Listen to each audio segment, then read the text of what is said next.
recording.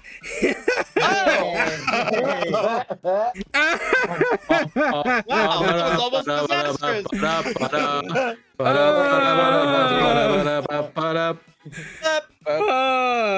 It's been 3 weeks, folks. We're a little out of we are 7 minutes into session, and I just remembered to start recording. We are so back. Look, it's been So yes, 84 years. when last we left our adventurers, Agathar the Kobold Necromancer, Morrigan the Halfling Divination Wizard, Vani the Rabbit Folk Smith, Soren the Rabbit Folk Samurai, and Rencois the Rabbit Folk Monk. Everyone was hanging around Therboulder, just chilling, vibing. Rencois went on a date with Neotol. They had mushrooms, and they also and Neotol made her a plushie. They had a good time with that. Soren and Agathar were dealing with Soren's racist but not really that racist mother, who was saying that she was very weirded out by their relationship, and so on and so forth. And then there is Vani, who kind of vibed the whole session. Yes, vibed the whole session. That's what we're gonna call it. Morrigan got into a fight with her sister, bit her leg, and then they all shook and made up. Then they wandered around looking for magic items, and they found the magic item shop, a very peculiar magic item shop ran by this girl named Theon, who's got 4 ears and a very quirky establishment that's inside of the head of a giant Tarrasque. And now they're negotiating weapon deals. Woo-wee! What's gonna happen? Who knows? I certainly don't. Nice. Yes. Are you sure you didn't record this? Because that sounded exactly like before you started recording. I know, right? My YouTube audience didn't miss out on a damn thing at all whatsoever. Not at all. Professional. Yeah, horribly professional. Anyway, but yeah, no, Fan was offering you a deal, saying, "Hey, you can have one of my fine weapons for the low cost of maybe free, depending on what it is, if you give me the information and blueprints to your awesome skeletal arm railgun thingies." Pow pow pow pow pow. Yeah. Okay. How about this? The coolest dagger you have, the coolest one, like your favorite in all of the collection. Let's see, I don't know exactly when my fiance's birthday is. It was kind of probably before time was recorded, so I don't really know. So I'm kind of going off of her rebirth. It's a lot. Don't ask. It's a whole thing. She nods very sagely. I understand this. I know. It's very hard getting gifts for immortal beings, isn't it? Yeah, I guess she's not immortal, but I mean, yes, it is very difficult to find gifts for people who have seen it all. But she likes, well, she's an assassin, and she likes daggers, and she can just kind of like make daggers appear out of thin air, but I want one to, give her a special one. Something that's really cool. I understand. And do you want efficiency when it comes to this weapon? Or just flashy showmanship? No, efficiency. If it looks simple but can cleave a building in twain, that. Well, show me the schematics first, and I'll present to you an item that is worth the objective value of those schematics. Fair enough. And he will do the painstaking process of pulling out the blueprint that he carefully folded because it's still on a mix of paper and tissues. So it looks like a mad scrambling, but like when he puts it together, it's very coherent and has just like every bit of information that he needed to build this railgun, including even notes on how he changed the gravity runes that he got from that scroll into actual like usable runes for this railgun. All right. Like all the information is here. All right then. She basically takes it. No, it's not just you. I noticed it as well. Okay, there's a fan. She takes these schematics and very carefully lifts them up and just kind of like begins scanning over them. You see these weird little spider bots begin to shuffle and skitter out of her fur like fleas. as they slither and skitter up and down the paperwork, scanning it. And then you see her kind of nod her head sagely. Ooh, yes, very fascinating. Yes. Oh, gravitum runes. Ooh, very fancy stuff. Really? Oh. He just looks at Soren as she's like muttering to himself, just like he gives him a thumbs up. It's just like, I'm learning how to barter. This is a very fine design. Yes. Not unlike the railguns I've made before, but a very interesting concept. Might I ask why the bone in particular, and why do you want it attached to your backside? I like bones. I mean, kind of just like, well, bones are kind of my thing, and I can manipulate and recreate bone at will. Huh. So it is essentially an infinite source of ammunition, but also kind of can keep under the radar. Is it infinite? Eventually you'll become like a jelly. Well, that's why he put troll bone in his body. Really? Are you sure? And then you see her look at your notes. Oh, troll bones. Ooh, very clever. You I like it that. sagely. Well. This is certainly worth quite the hefty bit of thing. Yes. She then takes these schematics and she's like, "Do you mind if I have these? I'll present to you a copy of them. Oh, yeah, sure. One that's perhaps a bit more stable." Yeah, that will be fine. I work with what I have. She smiles and then she walks away. He turns to Soren and is just like this. He gives him a thumbs up. How was that? Was that good? Was that good bartering? Soren just grimaces and shrugs. He doesn't know. You're asking the wrong party member about bartering. Yeah. It's the one you don't trust right now that knows how to haggle. It's The methods are questionable. He literally did learn it from Morrigan. And you see the son you see her son kind of like sidle up beside you and go, so out of curiosity, you are purchasing the one of the laser scattergun, right? Oh, yes. And we did discuss a possible way to shrug some money off of it. And he flips up those trading cards again. Yes, you're right about that. Of course, allow me to see about my own collection for the moment. And you see him kind of like pulling out a small little binder from a pouch on his side that he begins flipping through. No, you can't have my Charizard. And he's like, she is like my best friend. I could give a recommendation and have her swing by.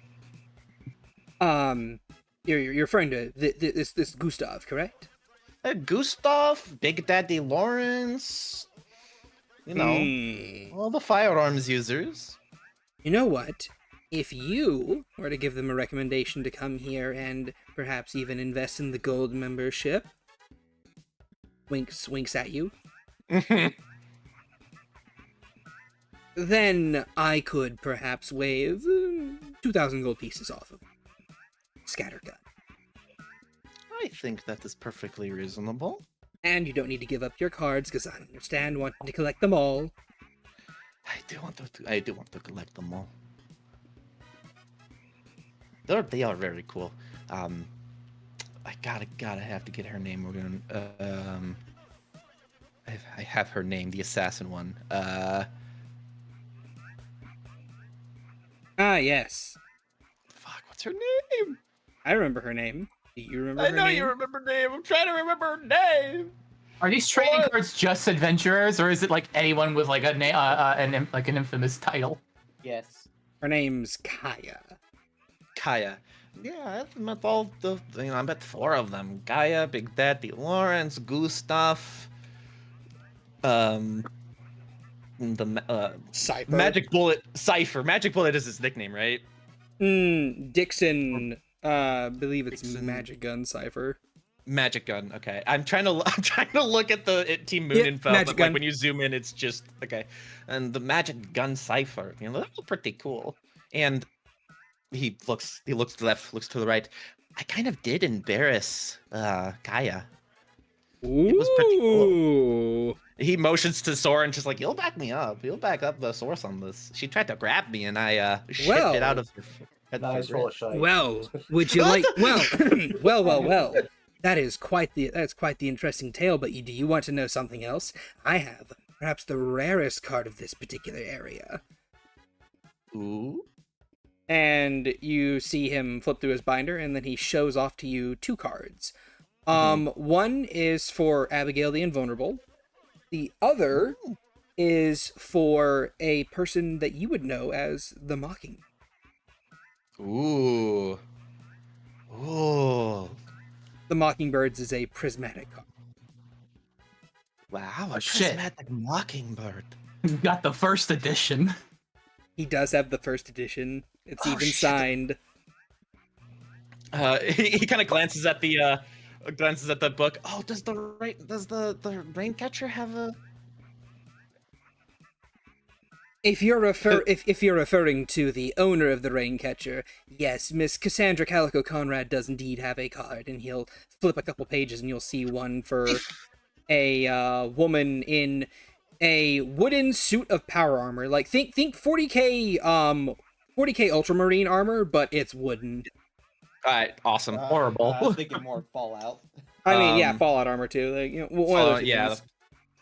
It's not quite Oh, ultramarine. It's like supermarine. It's Downgraded.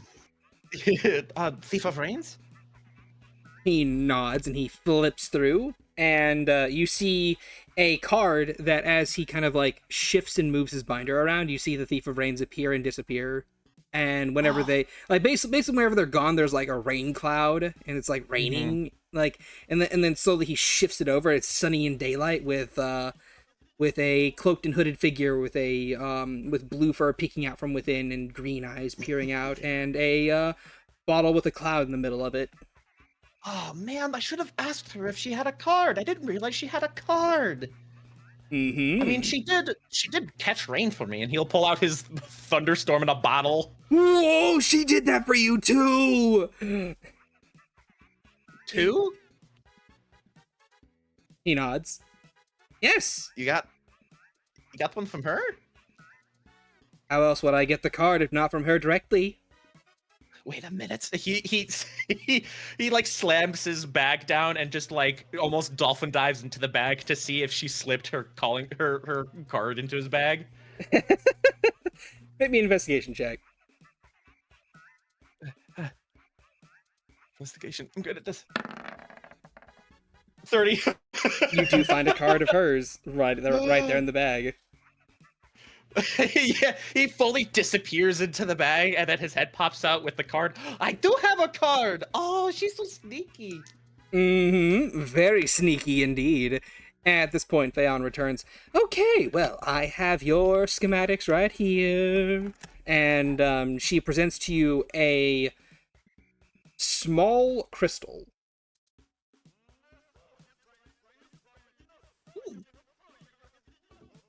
He will take the crystal. Simply give it a squeeze, and it will project itself right there in front of you. Ooh, nice. Do you give it a squeeze? Yeah, he'll give it a squeeze. All right, not only is it projected out in front of you, your schematics, but you see it's a 3D render of it. And with a thought, you can basically assemble and disassemble your schematic, and as your eyes kind of like go to each specific component, you see what the component is, and a detailed process for how it was made. Soren is sitting there watching, and he just goes, "Ooh." Oh, this is so cool. Thank you. Yeah. Yes. Oh, okay. Well, what did you think of the transaction? Well, I happen to have an item just for your your partner, and she pulls out a very simple looking dagger, Mm-hmm. and she hands it to you. Hilt first. Yeah, It's he'll sheathed. take it gently. Yeah. Ooh. He'll like pull it out of the sheath like slowly, just to look at the blade. The blade itself is very simple, almost deceptively so. But looking at this weapon's edge, you feel a small sense of terror fill you. As if holding this weapon is quite literally endangering your life. Oh yeah. No, this'll do. Can I get this gift wrapped? But of course you can! He will slide the dagger back in his sheath and offer it handle first. She will take it, and then you will see her kind of like hold it in her hand as those spider bots just kind of skitter out. And then they begin to rapidly blur around it before you get a small box around your object. He does a little like clap. Oh, she's going to love it. Thank you. But now for our transaction here. He will crawl out of his bag. He will clear his throat. And he will cast Sending to Big Lawrence first. Okay. What do you say? He'll to him? speak it out loud. He will speak it out loud. So you know, it's like, hey, I'm actually doing this thing and not bullshitting you. And he will say, "Hello, Lawrence. It's been a while since we spoke, but I am in Therboulder at this wonderful shop. Come check it out. Buy the gold membership card. I did. It's been a lovely experience." You should What tell is him. this, a commercial? You should tell him that it is F&M. Yeah, I was about to Adventures Emporium. F&M. Yeah, This is my F&M. favorite shop in Vuori. The F&M shop in Therboulder. Hmm. Sells bullets. You get a very sleepy reply of like, huh? I mean, okay. Thank you. Damn, interrupted him in his sleep. Interrupted him in his sleep, refused to elaborate. All right, I forgot it's like 3 a.m. He has no idea what time it is in Yeah. Beerseye right now. And also, I need you to roll me a D100 for that. Oh, sure. Oh, because we're in a different plane. No, It's we're okay. You only need a better than 5. Yeah. Now do that 2 more times for now. Do that for every sending, for every cast of sending. good. Okay. Let's see. He can do one more, which will go to Gustav. And he'll say like out loud, "Hey, bestie."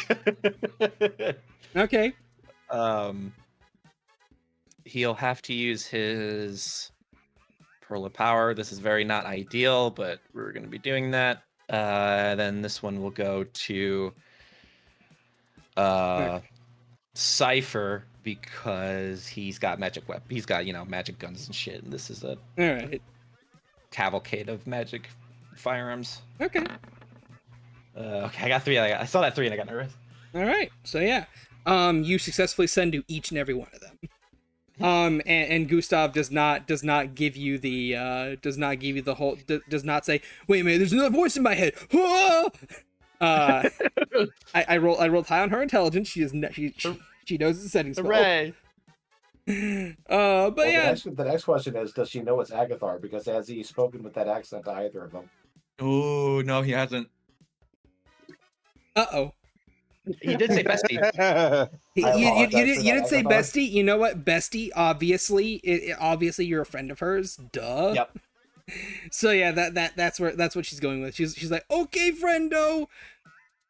Who are you again?" And then Dixon's just like, "Okay, Thanks, I guess. The Death got people advertising in their brains now. Damn debt lords. Agathar for real be like, my name is Agathar. This is my favorite favorite shop on the Citadel. Therboulder. Look, if it's gonna eventually lead into funding his own kids' expenditure, he'll shill the shit out of it. Hell yeah. You got that gold membership, buddy. Might as well spend it. You got that gold membership, exactly. Hell yeah. At which point, the laser scattergun is plucked off the wall and offered to you. Do you pay the man the 3,000 gold pieces, yo? Yeah, is that including the 2K discount? Yes, it is. Okay. Yeah. He'll like before accepting, he'll look at Soren just like, "Are you sure? This is a lot of money." I am sure. Okay. He pulls out 3,000 gold pieces. Just like one at a time, like an old lady with pennies at the grocery store. 6 days later. He's like, just like pulls one gold piece, 1K. About midway through, Phaon gets bored and leaves. Bye, I wave Phaon. them over. Sword gets to 2,957. He goes, oh fuck, I lost count. No, you got start 5 over. more. You got 5 more. Yeah. Both Agathar and Ori, as you would find out is his name. Both Agathar and Ori are both like, you were at this exact number, ma'am. Please, sorry, please continue counting. Shad forgot that it was not, in fact, an old lady. I mean, not yet. Not currently. And so yeah, you count out the amount, you give him the money, and he presents the scattergun to you, Agathar. Do you take it in your hands? Yeah, he'll take it in his hands. All right. As you take it into your hands, you feel a small prick in your wrist, and you take 1 point of damage. Ow. Soren draws both That's all it ways. does. At which point Ori, holds up a finger. That would be the ID lock, sir. Oh, okay. I guess that was similar to the snooze button. Okay, cool. Yes. Now this weapon may no longer be used by anyone but yourself. Fantastic. Would you like to make an additional purchase? Well, I'm probably gonna have to buy ammunition, right? Oh, but of course you will. It'll be it'll be 50 gold per charge with the gold member discount. Actually, he'll softly tap the shaft or the staff on his back. Hey, Veronica, would you be interested in absorbing this close range weapon? Would you need ammunition for something like that? I can't absorb that, Agathar. Oh, really? No, it's not magical. Huh. Interesting. Oh, it isn't. Okay. Huh. What the hell is this thing? Okay. Yeah, sure. I'll tell you what it is. A problem for casters. Anti-magic field. Oh, what is this? Lead. Yeah. How? So you said the 30 gold per charge? 50. My only weakness, non-magic missile. I cast the ballistic missile. It's 50 per charge, sir. And how many rounds do I get? I don't really know how this thing works. Well, you see, we use microfusion cells, which are interchangeable between laser weaponry, and they operate off of how much the gun uses per, shot. This gun here, he'll tap the scattergun, uses at least 50% of the battery power of a microfusion cell per shot, so you get 2 shots per cell. Oof. Man, that's expensive ammunition. I guess it's reasonable. He looks at Soren again. How much money do you have left over then? You have 2,000 left? I've got 5,700. Wow, you are loaded. Well, probably not Okay. after this shopping trip. Yeah, sorry. You know, 5,700 gold pieces is more than enough to, say, for example, purchase another fine laser weapon, and at the same time purchase 14 cells. Well, the thing is, he looks at Soren like, would you be interested in learning how to use one of those? No. I am sticking with my blades. Right, that's fair enough.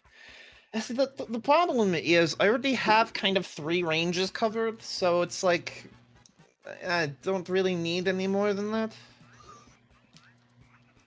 During Yes, this whole time, but at Soren the is same browsing time, the melee weapons. yes, but at the same time, sir, what if you were to have a rifle to go with your scattergun? But I have the snooze button can go pretty far. You could combine them so the rifle shoots scatterguns. Yes, but sir, the sniper rifle is a premium weapon. It can go up to a range of 800 meters. 800 feet. That's what to say, meters. What are Shut. we? I mean, I guess that's fair, but I don't know if I would need anything that far. Maybe I would, especially with what I do. But Thanks to the ship that was out of range of everyone. yeah, but I have a maximum of 360. Okay. That has a minimum It's of like- 400, though.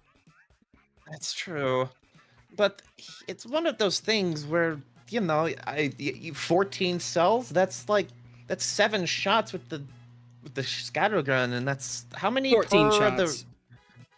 well, how many of the laser rifle? How many does that take? 3 shots per cell. Are they rechargeable at all? Well, if you find our shop again, of course we can recharge them for you at a much lesser fee than it would be if you bought them normally. For the gold member discount, it is 50 gold per cell you purchase, but if you were to bring back a discharge cell to be recharged, then it would only be 25 gold.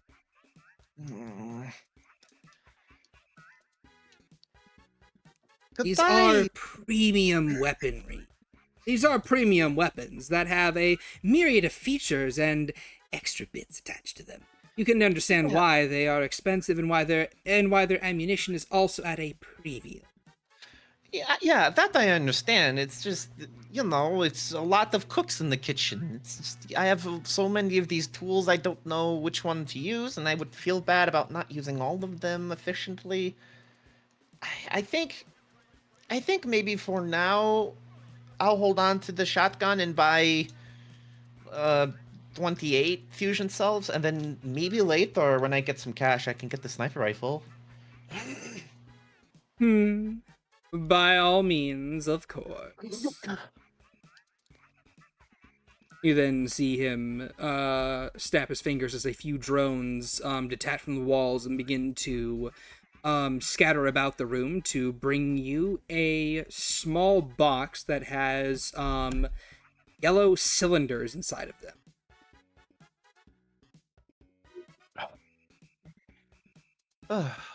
Okay. Thank you. That would be 200. No, 2,800. Did I math that right? You said 28 of them? Yeah, Okay.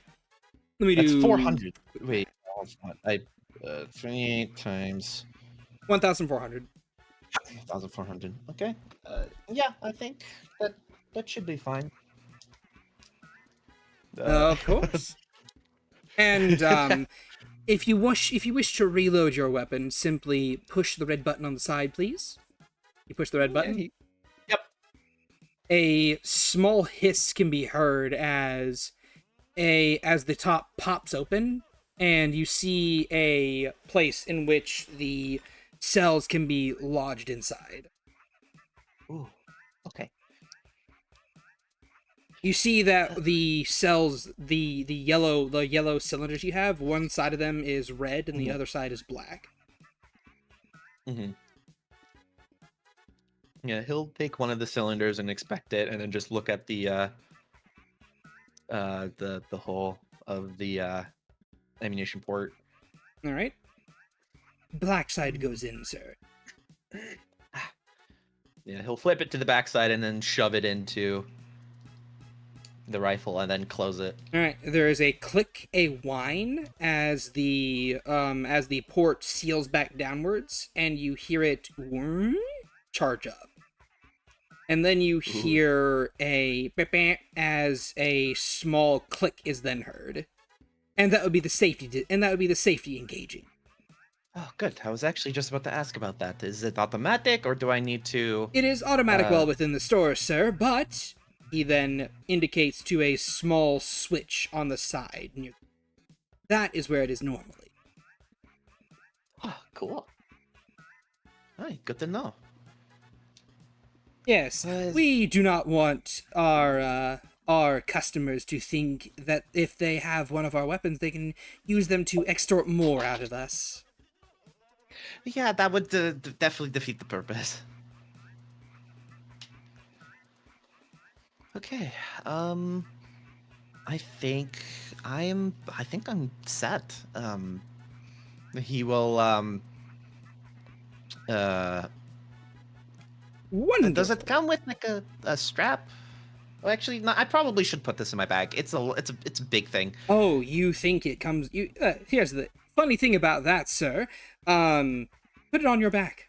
Just put it against your back and then let go. Okay. He will he'll slide it onto his back over his shoulder. It hovers.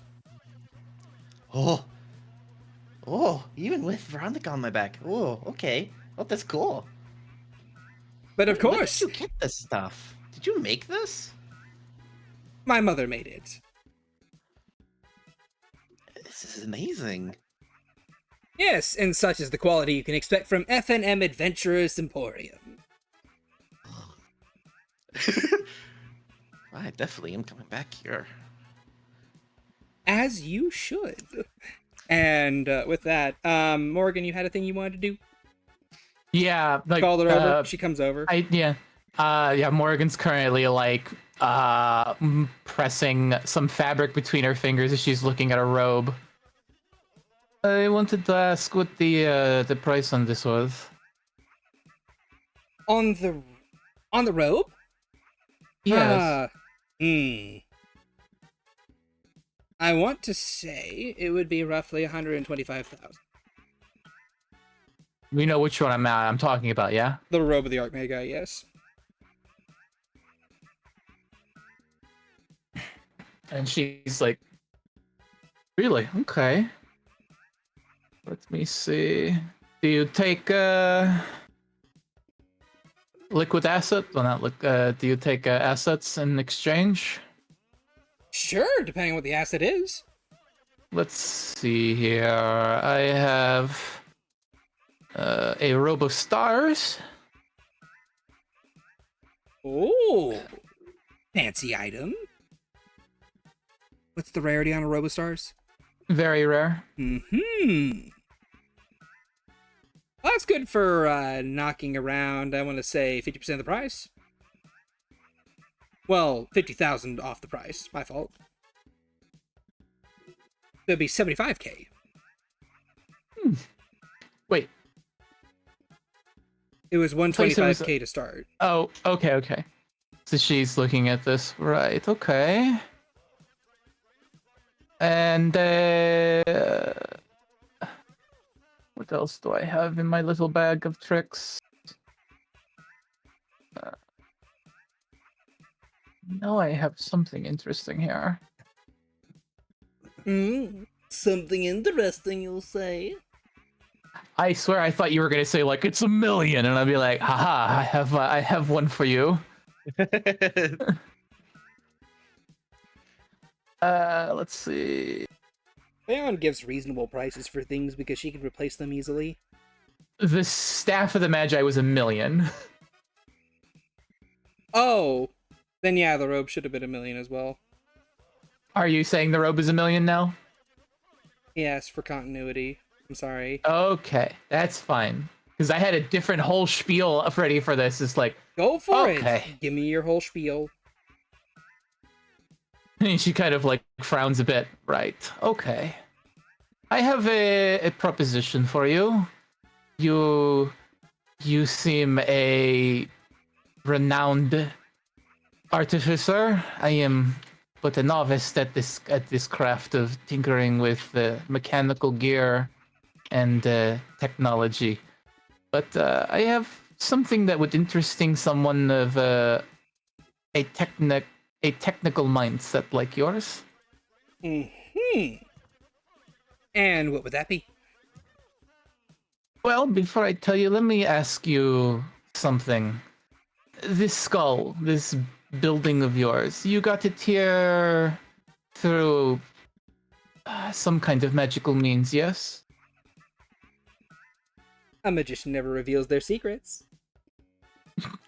She's like, you don't have to tell me the process, but you got it here through some kind of spellcraft. Possibly. And this spellcraft you use to move things hither and yon has limits, I would assume. To some degree. What if I told you I have knowledge of a spell that does not theoretically have any limits to the amount of matter it can move or the precisity of it, down to the micrometer?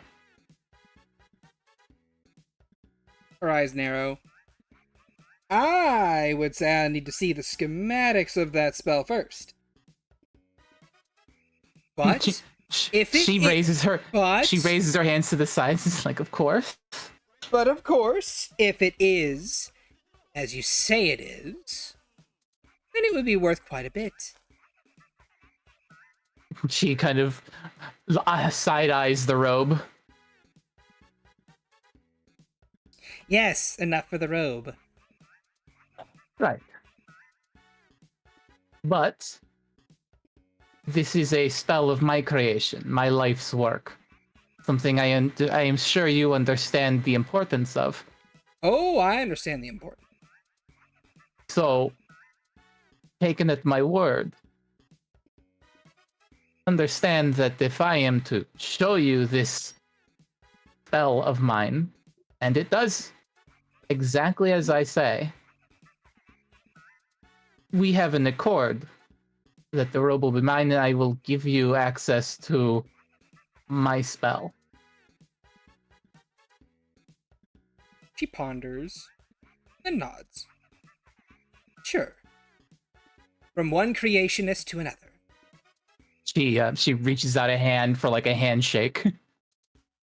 She'll slap her hand on around yours and give you a hearty shake. I only ask one tiny favor if this deal is to come to fruition. Ah, can't ask for another favor while you're shaking my hand, but... It is... But, I will hear you out. I only wish the spell remained with the same name it is given. Of course. If Morton Kanan can name his own magnificent mansion spell, then yeah, sure, you keep your spell's name. I'm not gonna appropriate your work. I'm not a monster. I didn't think you would, but a girl needs to be careful with her craft. As she digs through her robe, and then she digs through it again, then looks to Eloise with a sort of like slump in her shoulders. My book, please. She nods and hands you your book. All right. And she shifts through a small black leather-bound book. Here we are. the particulars of Morrigan's mass displacement.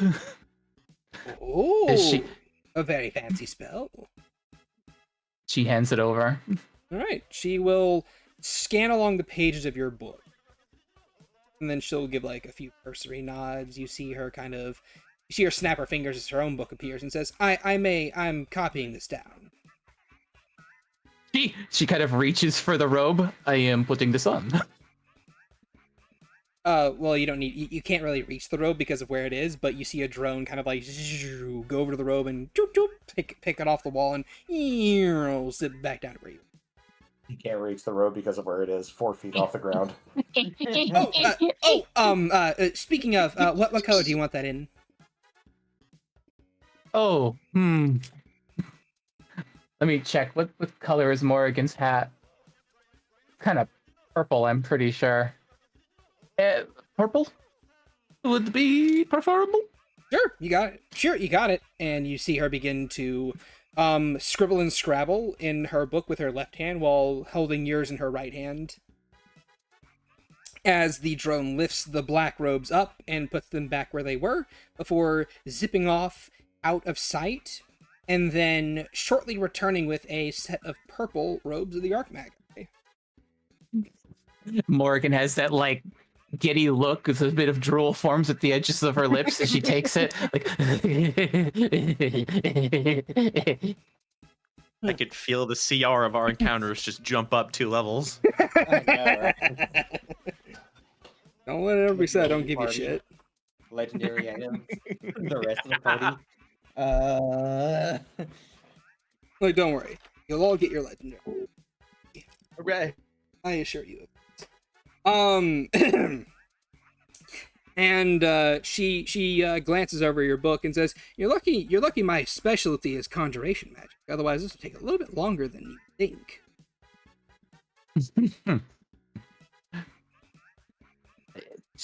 she kind of just looks, watching her doing this, is like, do take care of it. It took quite a long time to develop. She snaps your book closed and then hands it back to you, while her own snaps closed and then disappears. It was added to my personal spell. It was added to my personal spell book. It is in good hands. Thank you. She looks at the book for a long moment before going to put it in her pocket before she stops herself and with a sigh just hands it back to Eloise. You can hold your book, Morrigan. Oh. Well. Slides it into her pocket. The fact that you're about to give it back shows, enough.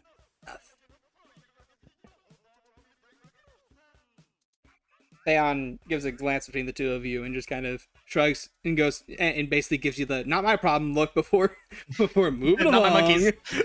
At any rate, pleasure doing business with you. It's always fun and fascinating meeting new adventurers and learning new stuff.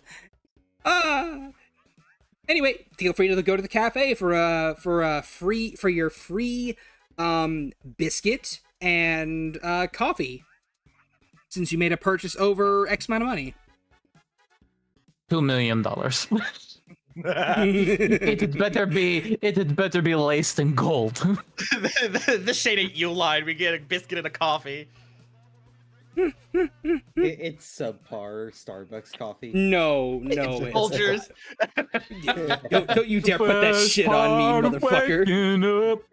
Folgers in your cup. I fuck hard with Folgers though. This coffee is like Colombian grain, like fucking So Folgers. it was grown in the misty mountains of wherever the fuck in the middle of Kekistani nowhere. I don't know. It was grown in who the fuck knows and who gives a shit. It is the shit. It gives you like this coffee cures exhaustion levels. That's how good it is. Are you selling? No. Are you selling bags of it? No. Oh no. I could really use it. Could really use. I'm so confused on what is going on with my character sheet right now, because I definitely shouldn't have an AC of 26. Oh boy. I'll Anyway, figure out what's going on there. so yeah, you guys enjoy your coffee and your biscuit. The biscuits are like really good. The coffee is really good, but it's also tea on demand if you want that instead. And I would imagine you all leave the establishment. Well, Correct. Soren, actually, I didn't get a chance to. Oh yeah, what do you Look want to do? around What do you want to do? Well, I can't really find anything here that we don't already have or anything that's better, because I was thinking about like a Sunblade, but like Aggie's already got one of those. So I guess what Soren would do is he would just like walk through the weapon, like the melee weapons, and just like kind of ask me and Hadari's like, "Hey, y'all hungry? Which of these look good to you?" They both like you feel them look at each other and look at you. I mean, we're good. Like, the only thing here that we could probably want is like probably outside of your purview. What do you mean by purview? Like, it's super expensive, man. Which one you looking at? I mean, there's that sword over there that looks pretty gnarly. And, you look up and you see a sword with a $2 million price tag on it that has the name, Black Razor. It's got a big gag somewhere on it to keep from talking. You see underneath it specialty weapon, minor curse attached to it, sentient, artifact level. Ooh, it's cursed. I don't know about that. Well, I mean, like, we would eat it, and it would, disassemble. We would take the better aspects of its enchantment. So what would happen with the rest of it? Would it just... We'd probably have to, like, spit it out, man. That'd be good. That, and I don't know how strong the personality is inside of it. Yeah, it could be pretty strong. If it's pretty strong, there's, like, 2 of us, but, like, it could also, like, beat us up, man.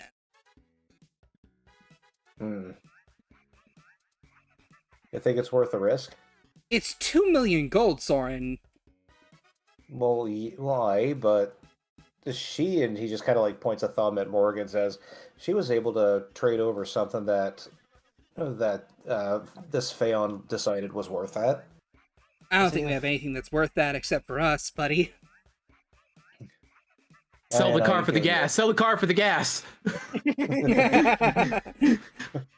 Trade the twins for Black Razor instead. All right, twins. Wait. Oh no. Yeah, Soren wouldn't even joke about that. Oh, he doesn't have the dancer's dagger anymore, or dancer's daggers anymore, does he? No, he does. I thought he gave them to somebody. Not that I'm aware of. Not that I know of. I don't think you've given them. Are they still on your character sheet? I'm not seeing him there. Then you might have. Yeah, because I kind of remember. Oh no, here's the Shadow Dancer's daggers in my weapons in my attacks list. Then yeah, you still have them. I'm not seeing them in my inventory. Well, I mean, yeah, I never really add stuff to inventory, man. Don't worry about it. Yeah. Okay. Yeah, he's gonna try and flag Phaon down and show him show her the Shadow Dancer's daggers and be like, just a quick curiosity. How much would you want to get? How much would you pay for one of these? Well, I wouldn't pay a lot for one of them because that's a paired weapon. Well, okay, but that's what I meant. I'd probably shell you about 10,000. Yeah, 10,000. I was looking at that blade up there, and he points at the Black Razor. Oh, the specialty item. Haha. You must be of a required you must be of a certain power level to buy that one. Ah, what's the power level you're talking about? Beyond yours. Well, how do you know that? I can tell by looking at you. Scouter. My scouter. You're looking very one-shotable. She pulls out a small device that she clips to her the side of her head, and you see a little glass come down, and you hear a little beep, beep, beep, beep, beep, beep. Yep. Oh, it is just a fucking scouter. You're showing at about a 11 out of 20. You need to be at least 17 out of 20 for that. 9,000. Ah, okay. Well, looks like I'm just going to have to start gathering gold then. In the meantime, Oh, possibly. anything else you were looking at, girls? Don't mind me. I'm talking to some friends. Oh, I figured. Those are very fine weapons you have there. But of course, I'm not going to make you an offer for either of them because I know how important they are likely to you. 2 million. You can make an offer, but I wouldn't listen to it, he says with a smile. $2. That's why I don't make them. And the girls shake their heads, just like, mm-mm. What did Fion say? Sorry? The girls shake their heads, and she says, "Oh, that's why I don't make offers. That's why I'm not making it. That's why I'm not making one."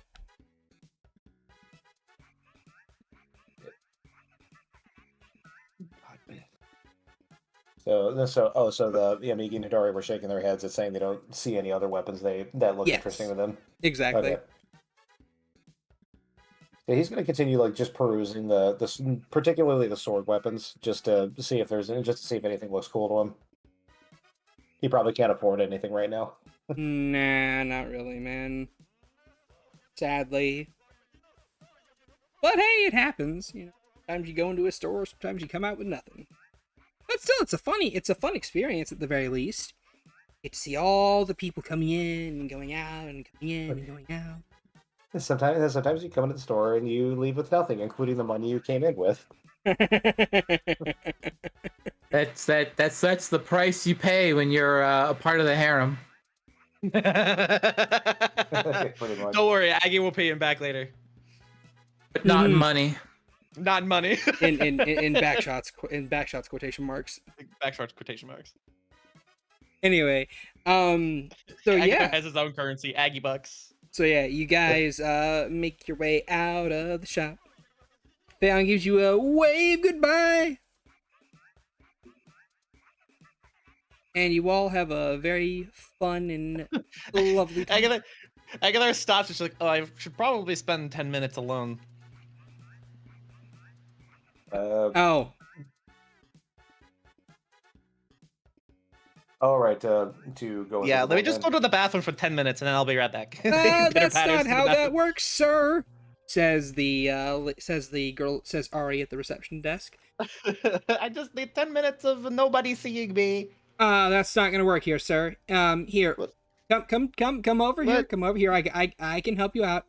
What do you mean it doesn't work? Can you suppress abilities? No, not necessarily. Just that our drones would still sense you. I was about to say, do you have a camera in the bathroom? That'd be really weird. No, they would sense you on your way out. I mean, okay, all right. Well, he'll go to her.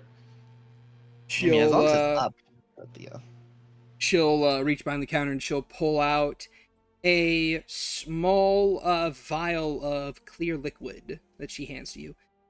That is a minor invisibility potion. It should get you around 30 minutes of invisibility. Oh, thank you. It's for the more discerning customers who need to, not be seen leaving. Yep. Yep. Thank you so much. I really do appreciate that. Well, you are a gold member, so you get the gold member treatment. And she gives you a little ba-ba-ba-ba-da-ba finger guns. You guys really do like your memberships. Okay, thank you again. He will pitter-patter his way back to Soren, climbing onto his shoulder, and then downing the potion. All right. Okay, and you guys leave. Soren, your mother now has a small basket with a bunch of fruit in it. That's all very exotic. Soren, they had a produce section here. In the middle of a weapons shop of all things. It was real weird. The shop seems a little eclectic. It has a little bit of everything. Oh yeah, they have these weird things that they called pineapples. And she kind of Have you had pineapples before? She shakes her head. No, I never knew what they are. Don't turn it upside down. Well, one thing I can tell you is that they're absolutely delicious. You got to try one. Here, where are they at? She pulls one out of her little basket. Sword You just already got one. Never mind. Sword just fucking bites one raw. Give her a fucking durian, watch her explode. She pulls it out like, oh, this one looks just like it. I think I'm just gonna try it out. No, Sword's like, no, wait. But yeah, no,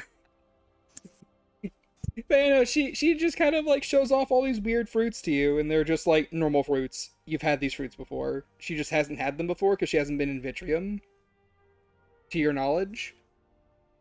And he's gonna point them out and call them out and then say the name of what they are just so she knows.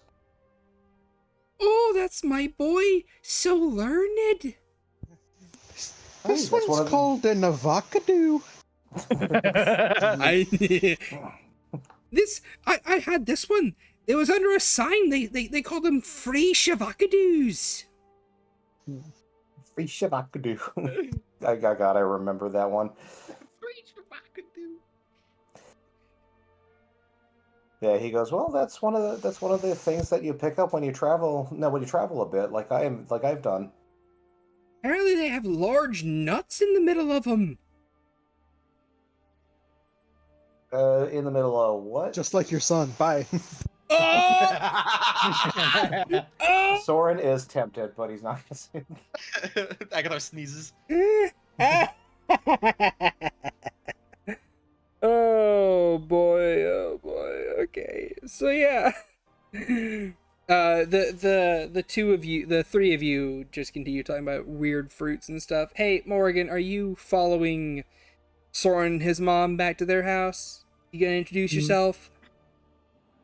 I don't feel like no one approached me or felt all that welcoming to my presence there. Well, I mean, do Agathar and Soren make themselves known to you? They do see you. You're all leaving at the same time. Yeah. Soren will probably go, oh, Mom, this is another friend of mine. I'd like to introduce you to... I was just going to mention that Morrigan doesn't look like herself right now. She looks like a gnome girl. Well, I mean, she looked like Morrigan inside the shop. Did she? Suppression magic. Yep. Of course. Always. For the discerning never customer? mind. Continue as you were. So yeah, he probably know. So he would probably see her go back, transform back into the gnome, right? Mm-hmm. Yeah. All right. So he's gonna. I haven't introduced you to another friend of mine. Mom, this is Percival. He doesn't know if she wants her real name being used. You don't need to do that. Are you sure? All right. This is my friend Morrigan. She's part of my current traveling family. This older rabbit woman gives you the weirdest look. Then she kind of leans up and then she whispers into her son's ear. Is she one of them? She one of them face-changing baby stealers? He just turns his head to look at her in the eye. Can I perception that? Go for it. Holy shit. That's You know what? Morrigan ain't gonna hear that. Okay. I'll take the fail token. That's useful for later. a surprise tool that'll help you later. Yeah. But Soren just slowly turns his head to his mother and just slowly shakes it. Doesn't say anything. Oh. Evening. Miss Morrigan, pleasant to meet ya. My name's Charmed. Mayla. I'm Soren's mother. A pleasure to meet you. You're a difficult woman to find. Oh yeah. It's because my mom always taught me how to best deal with people trying to spy on you.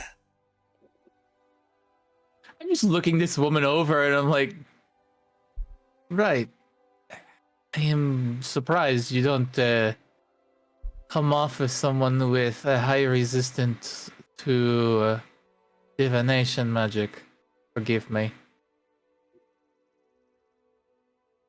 Oh, it's fine. It's because I have me lucky charms and pendants on. She kind of like You're always after me, Lucky Charms. she kind of like pulls out. She's got like a bunch of like rings of protection and shit. Yeah, pretty much. They are not magical. Oh. Right. Perhaps a fluke. I was helping your son try and locate you for the longest time. Oh, that explains why one day I felt the hair on the back of my neck stand on end, and I was thinking to myself, ooh, that's some weird magic stuff coming for me. So I went and I got in the bathroom and I hid down, dunkered down low, pulled the covers over myself. I stayed there until my husband came back. She like goes. She goes Mom, to that's open her mouth tornadoes. and then closes it again. And is like, sorry for the discomfort. I was only trying to figure out where you were. Oh, it's fine. It was only like the couple times that it happened. She kind of suddenly is like, well, I'm glad that I decided to take different means on locating you, or you would probably have had a very poor perception of me upon our meeting. Hey. I Speaking said I of, was looking for you. do you do that face change thing often? It's real weird. It's a spell, ma'am. I am a wizard. Oh, that's what you are. Oh, I understand now. I'm sorry about that. Sorry about what? Don't worry too much about it. Right. Well, it is a Enigma. pleasure to meet you. Oh, the pleasure's all mine. You want to come back to my house and try out some of these weird fruits? Kind of has like this weird knitted brow as she kind of looks to Soren like,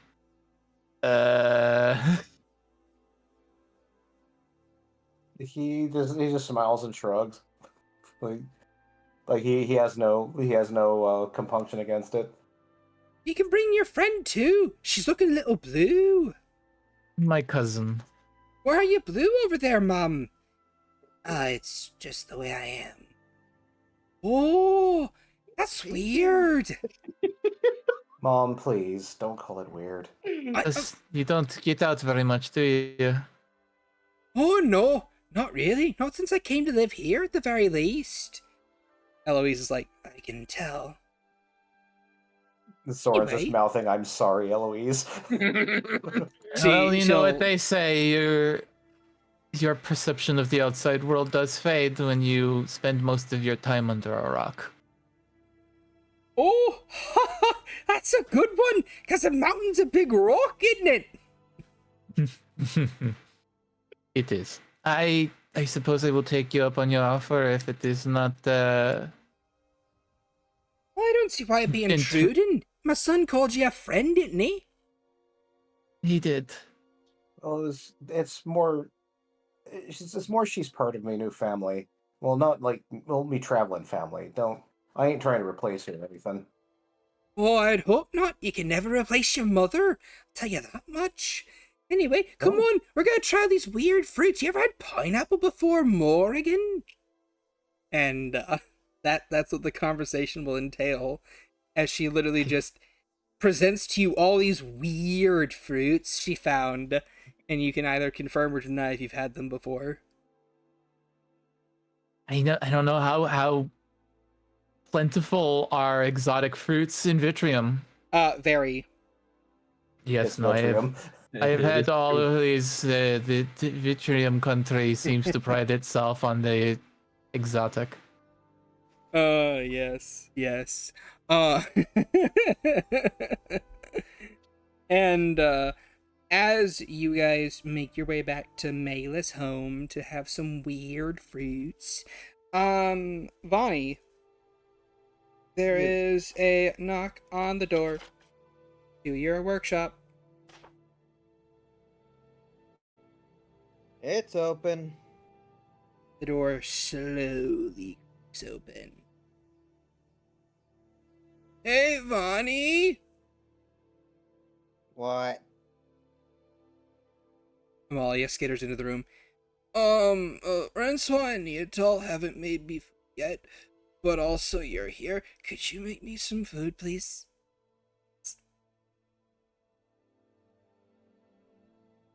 Bonnie blinks. I don't know how to cook.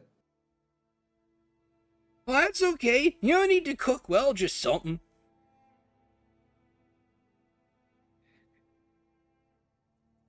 Vonnie goes over to her room, opens up a bag. Looks at Amalia. Sure, let's see how this fares. Here. These should do it. Hopefully.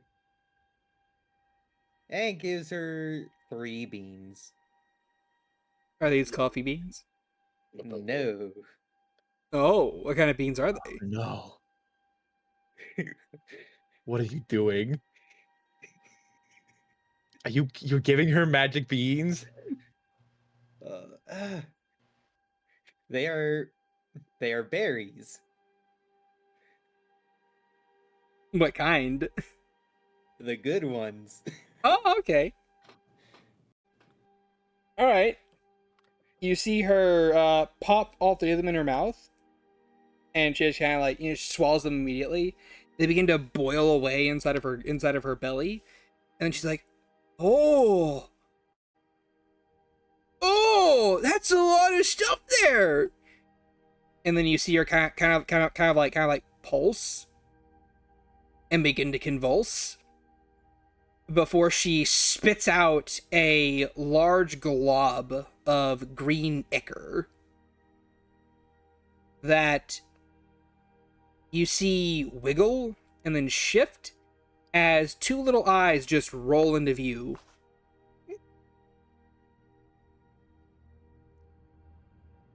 Yeah. What's up with that? It's a girl. Oh, I made a baby. And then you hear the slime go, whee! Yeah, as a portal opens up beside it, and it just slithers through, What and it's gone. What the hell? What the fuck? Yay! I'm full now. Thank you. Uh-huh. Sure. Amalia then proceeds to try and leave the room. No stopping that. Vonnie's just confused. It's a bean, gives birth, refuses to elaborate, leaves. She had 3 good berries. And Yeah, Agathar gave Soyfang 3 good berries. and as she opens up the door to leave, The whole bag. and as she opens up the door to leave, she pauses and she's like, "Oh yeah, there's people at the front door for you. That's what I came in here for, originally. I remembered." And then she leaves.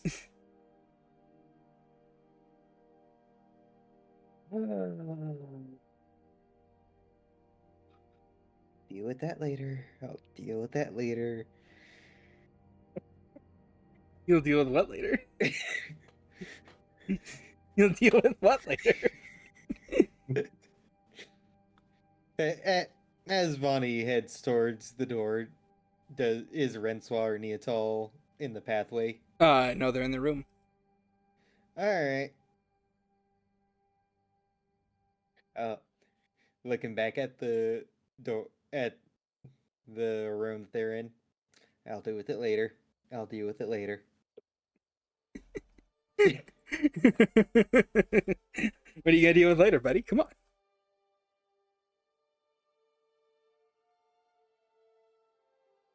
I was told that this cart cannot open up portals to different dimensions. I'll deal with that later.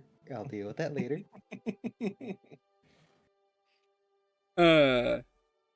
You were told that people can't teleport into it. Nah, thought it was both ways. Not to my knowledge. Anyway, Vani will go towards the front. Or towards the door. Okay. You go to the front door, and you see Amalia is currently resting on the roof, just attached to it, snoozing. Fully Who's at the passed out. front? You open up the door, and lo and behold, it's your old friend, Tritonio! Close the door. Hey! You come and close this door on me! Open it back up! Not. Crickets. Weird slime woman! As Vani starts assembling something on the other side of the door. Oh no. Weird slime woman! Open up this door for us! Amalia is still snoozing. Oh. You hear him begin to mutter and curse a little bit in a tongue that you don't recognize before, what are you assembling on the other side of the door? Hey! Just a crossbow with a blunted end. Jesus. Oh, nothing much, just a crossbow. Nothing much, just 30-06. And... It's a lethal weapon, don't worry about it. Yeah, just don't worry about it. Yeah, Just my portable 50 cal, no big deal. yeah. Just don't worry about it. Just keep talking. Just keep talking. Here's the firing pin. Alright, he looks over to Gale, who you also saw was out there, who is standing presumably to the left of the door. Do you see this? Do you see what they do with every day? I swear, this woman thinks that she can just ignore me, yes? Well, she does not know that I, Tritonio, Tritonio, hero of the people, spear of the heavens, and of Vuori, am a very persistent man. There is another 3 rapid knocks at the door as you hear Gale go, yeah, very persistent. And she's just casually flipping through a book. By the 3, you will open this door, or I shall knock on the windows instead. You open the door. Inscribing a quick rune on the arrow.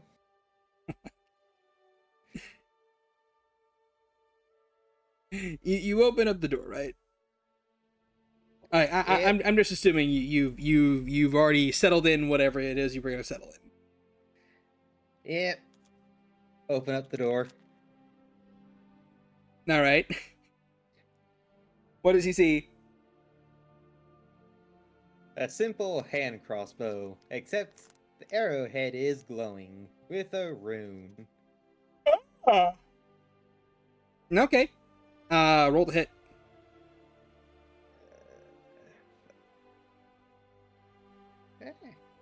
Where is... Just add 4 to that. There we go.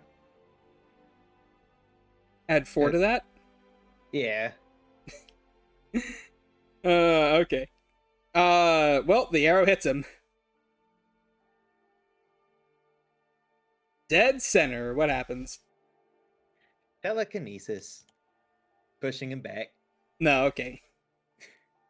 He get you see the door opens up. He sees the crossbow. He's like, "Hey, we can talk about." Oh, and then just flies back a good 20 feet before he lands on his back. So, Gale, what'd you guys want? Well, I wanted him to not be injured so badly. Looks over to him. He can walk it off.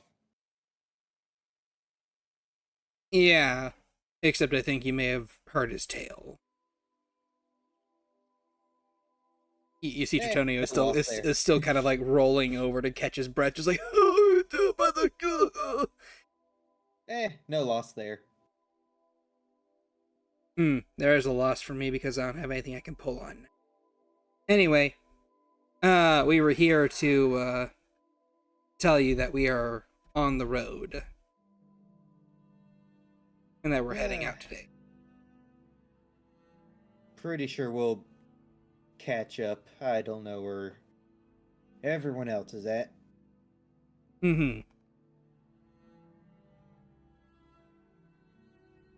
But I'll let everyone else know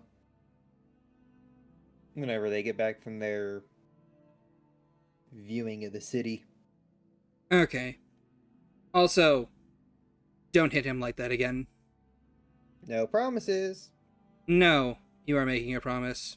If he would have hit something sharp, maybe even hurt himself, that's less magic for me and for the crew. Don't do it again. You can punch him, you can smack him around a little bit, but no real weapons. Alright. You're making my job harder. What is Vani's actual deal?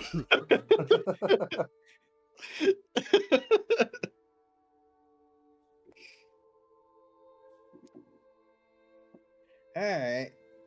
Fine. Thank you. And then she'll walk away, and you'll see Tritonio is just barely managing to recover. And she kind of like scruffs him, lifts him up. You see a pulse of magic run through him as his tail straightens out. And he's like, "Oh, that's my tail there." Yeah. Fine. Come on. We disturbed the good smith long enough. But I hadn't even told her what we were going to do yet. Yeah, I did. Kind of like drag off. But I wasn't even able to get my whole spiel. It's part of the day. His voice grows distant.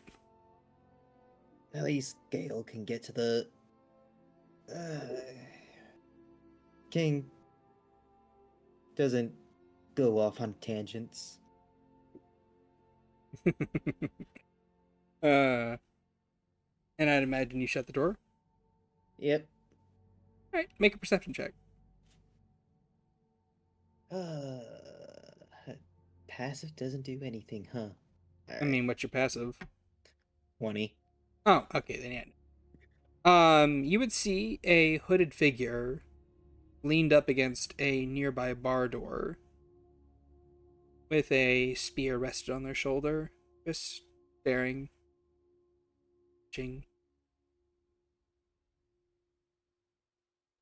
Oddly enough, the same one you saw walking into the city.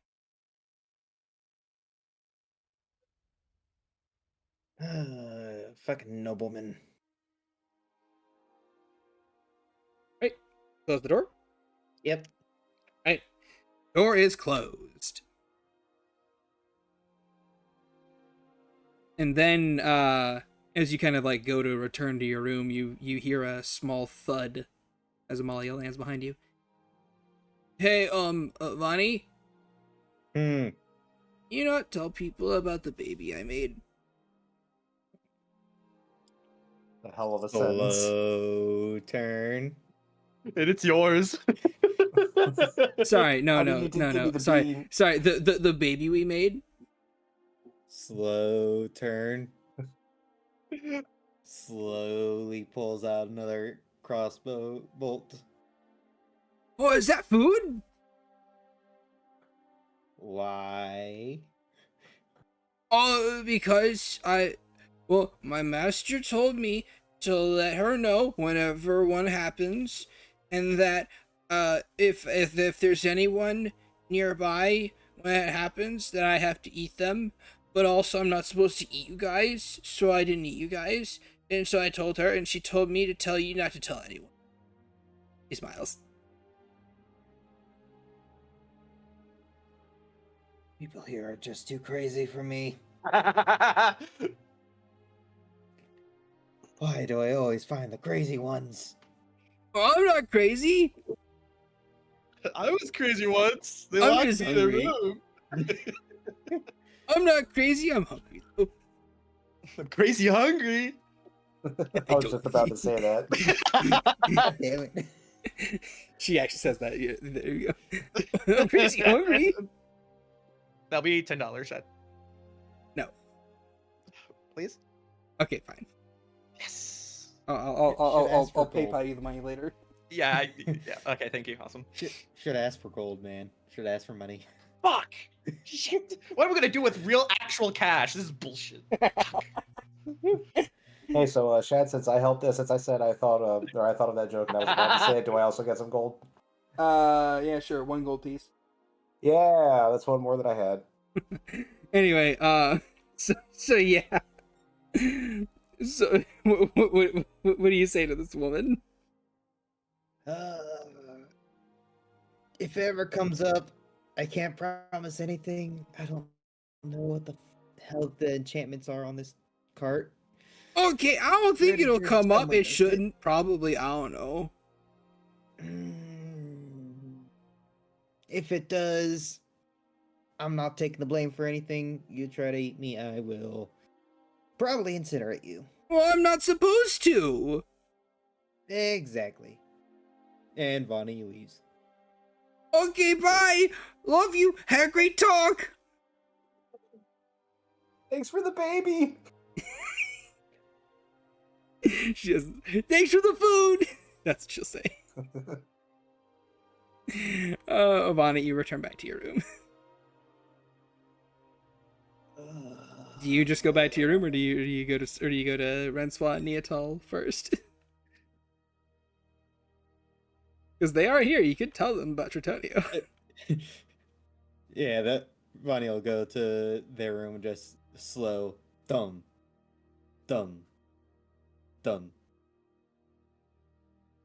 Rencois, you hear a knock at the door. What were you and Neatal doing at the time?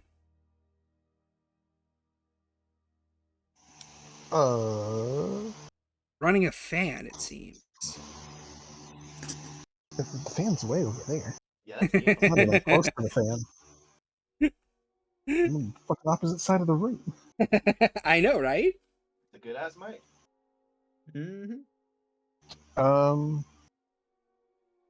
Probably because I know she was taking the extra to make the plushie.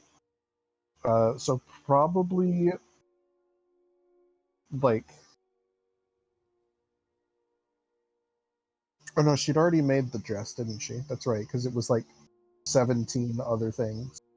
Yes. I don't fucking know. Would you say that you are currently trying it on? Well, yeah, probably. Okay, then. No, it's not that big. And you're basically trying on this outfit, and Neatal's like, "Oh, it looks really good on you. It's a lot better than I expected. Seems I haven't lost my touch with knowing knowing sizes." She smiles. You think so? Oh, of course I think so.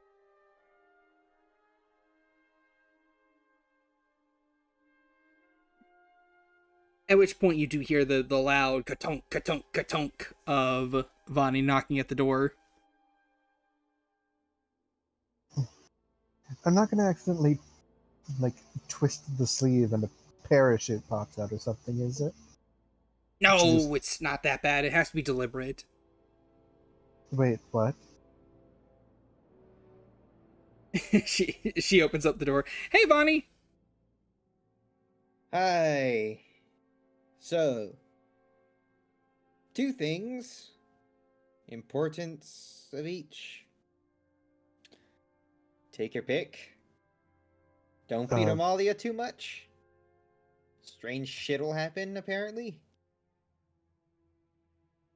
Did you feed her? Yes. It's not dinner time yet. 3 good berries. She almost choked. Is she alive? Somehow. I mean, I've had multiple good berries before. You really shouldn't. I mean, they don't do much to you beyond, like, the first one.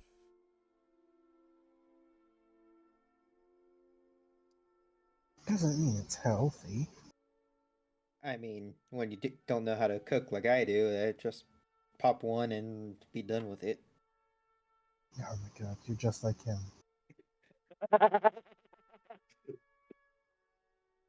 Anyway, second thing is the spears are moving to going to meet us near the undead outpost. They're leaving about now. Ish. Depending on if Tritonio can recover his bruised ego. So then do we need to leave now? I don't think the others are back yet. No. They may have gone back to Soren's mother's. They haven't shown back up, but I have no qualms. Something's going on. Nobility, dwarves, possible war, possible peace, who knows? I'd rather not get involved. Or maybe I do. I haven't made the decision yet. Yeah, I think we heard some rumors about the Dwarven Kings making peace. And knowing our luck, we'll get involved whether we want to or not. The moment Neatal says, I heard some rumors, Soren busts down the door with his blades drawn. Agathar wildly fires the shotgun. Oh no! Oh no! Your kobold winged me! Oh no! Disintegrates. Oh no, it critically struck me! Oh no! Oh no, they triple my health. I only have 5 health. Me commoner health! Oh! This if I have temporary HP? The one fucking Shad NPC that's an actual fucking normal level. What damage to me? Hold on, what do you mean by a normal NPC? The fucking Deathlord was a normal guy. No, the fuck he wasn't. He just had money. You raisined him with a single hit. We couldn't get close to him without your other NPC, Amalia, eating like 800 traps. That's what money is for. So he was just as powerful as an Archmage because he could afford it. Except Pretty we could much. actually kill him if we got past the defenses. Well, Yeah, I guess So we you did. just admitted, yeah, that's just you and your NPCs. Oh, shush you. Okay. Not in 4K. Anyway, so yeah, I wouldn't mind leaving as soon as possible. So I don't know where your Soren's folks are. I don't know. Well, I So- mean, like, I know where they are. We could just go back and get them, but I think Soren's spending more time with them.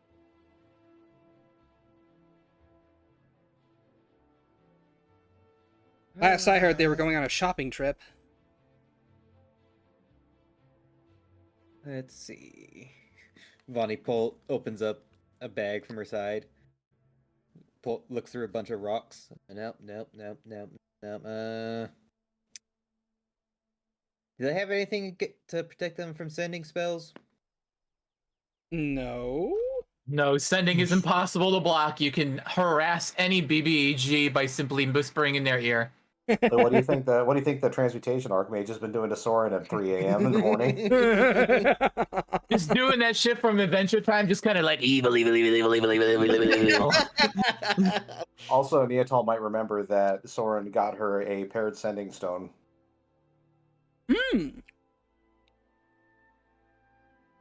She actually pulls out her sending zone. Now, I can mention if you want. Alright, saves me a few spells. Drops Okay. said rock back into the bag. All right, she'll use her sending stone. Hey, Soren, where are you right now? And how's Mom doing? And also, how's the situation with Agathar going too? Just give me an update. Okay? Well, everything seems to be going fine. We just did a little bit of shopping. Mom is discovering fruits that she's never seen before because she hasn't been to Vitrium. You have 25 words, buddy. I just realized. With the sending stone. Yep. Huh. Okay.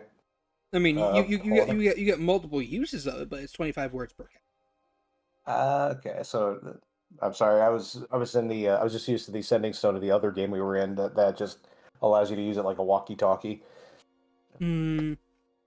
Hello. If only. I just realized that Soren to his mother is basically acting out the plot to the B movie.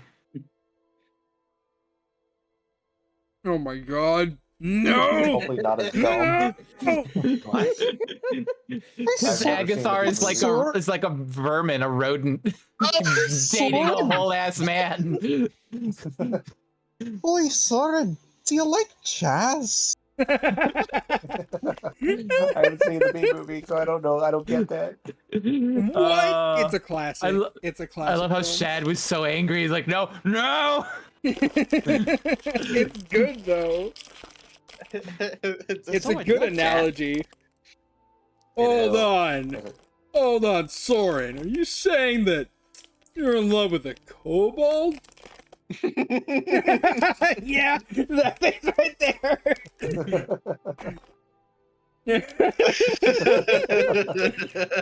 Somebody started it. So let's see. And I will finish it. So let's see. Soren will reply back with, "Mom is fine, as is Agathar.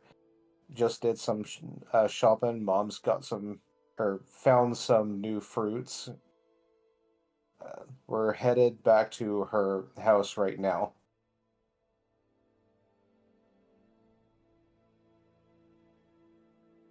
And that's the message. Oh, okay. Any updates about the other questions I asked? Is everything still okay? Sorry, only 25 words. Everything else is fine.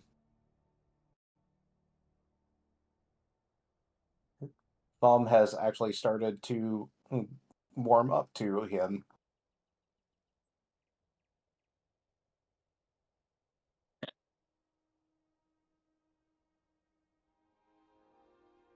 Well, that's good at the very least.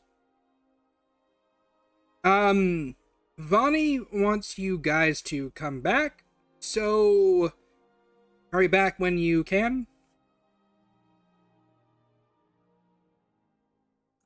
Soren kind of starting to look sad as he hears this last message, and then looks to Morrigan and says, "We should probably start heading back. It looks like the Spears are ready to move out."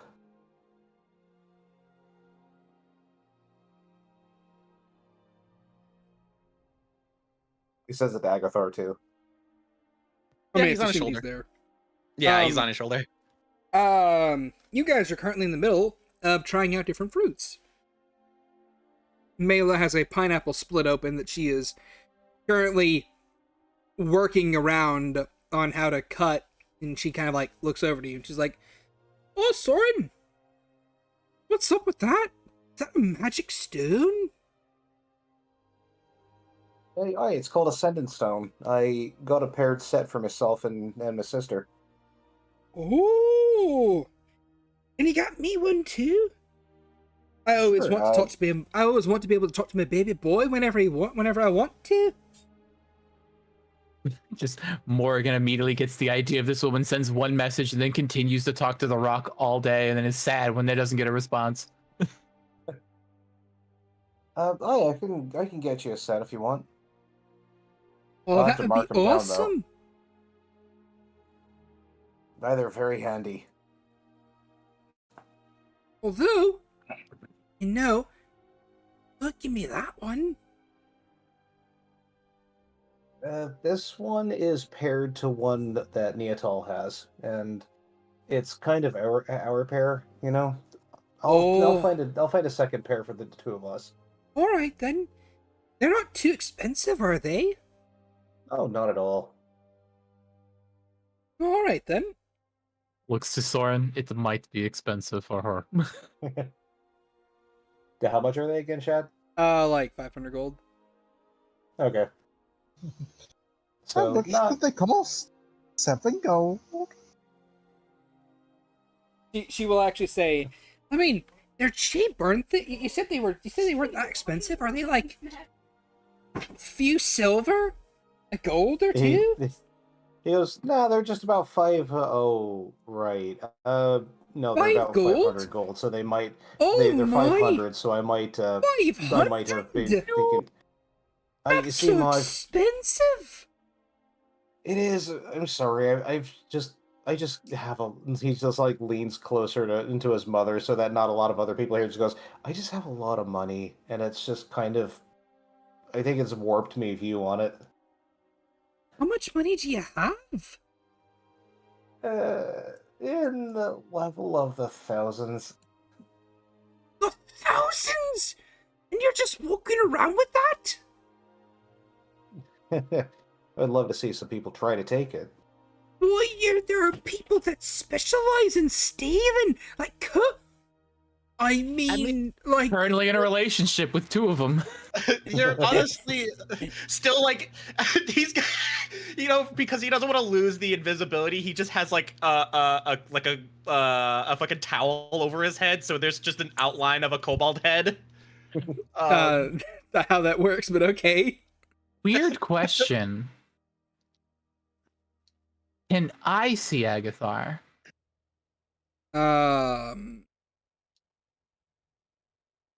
With your true sight? Yeah, my third eye. No. Well, let me see invisible. It does let you see invisible things. He's not invisible per se. Yeah, the skill isn't being invisible. The skill is you are not being perceived. Yeah, I'm literally just choosing to not be seen. Ah, you're the middle child. Yes, Correct. exactly. It is extreme middle child syndrome. Yes. I think Morrigan does something like mischievous as she leans over to like whisper to Soren's mom. And I'm gonna message this to you, Shad. Okay. Okay. No, boy. I am upset already. Does a 17 passive perception hear it?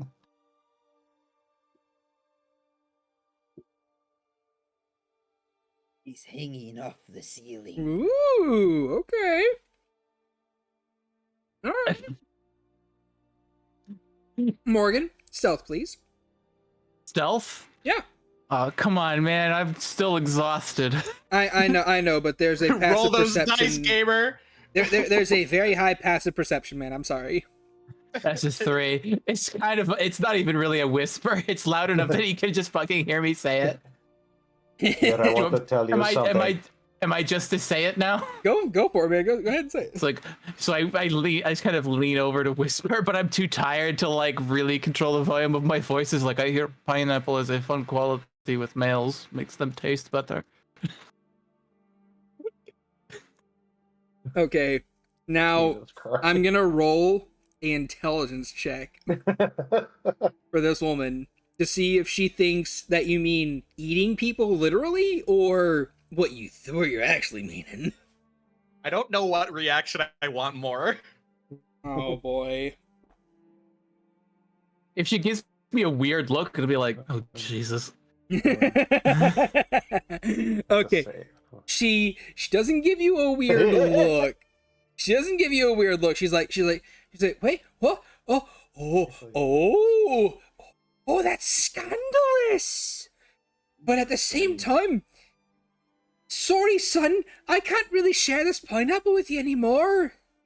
I gotta save some of it for your father. Morrigan just fucking dies as she just throws her head back and cackles like a loon, just like ah! So I actually meant to roll that at disadvantage since it's Soren, and would you say a 14 wisdom? Yes, it is. Understands that. So 14 wisdom would understand what she's talking yes, about. Yes, a 14 wisdom understands what she's talking about. Okay, so the very second he hears it, he just puts his hand over his eyes and just goes, "Oh, for feck's sake, Morrigan." It's a good thing. Listen, this is. And as she's pulling away the pineapple slices, you see her quickly kick the other 2 pineapples underneath the table. Hey, don't do that. And he reaches under and grabs the pineapples. What? Where did those come from? I thought I only bought the one. Like you can't have them. They're my favorite fruit now. Put them in the basket again, please, son. He just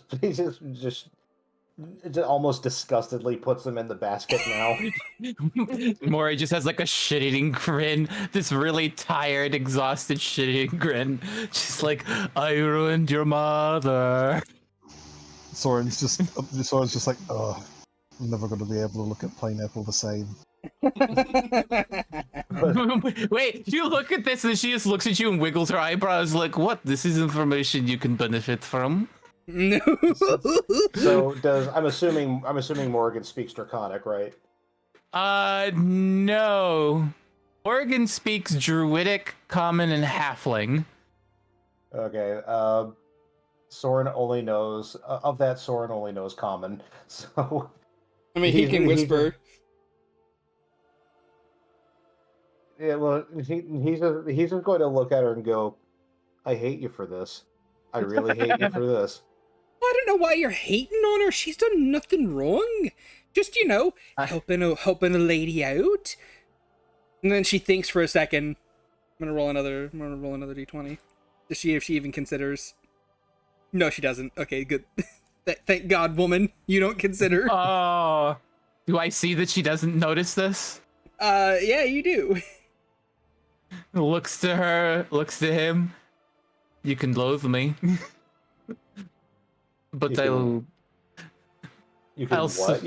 You could loathe me as you kind of see this like smirk on her face, like she could continue. But she doesn't.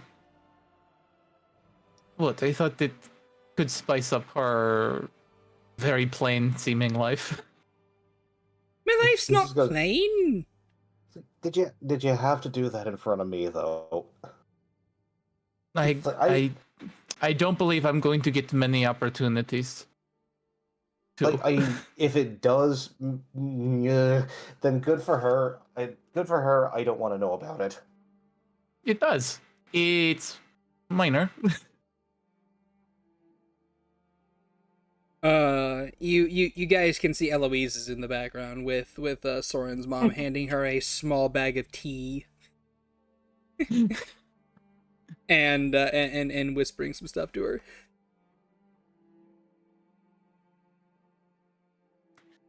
Who knows? Perhaps she'll have a brother or another sister next.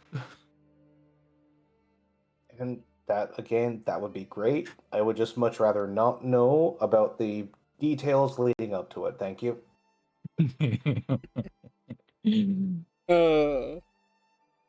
Fair enough. It will be good from this. But I love me, Mom, but that's her business. I don't need to know about it. Well, if you weren't so good at listening to me, you wouldn't have known.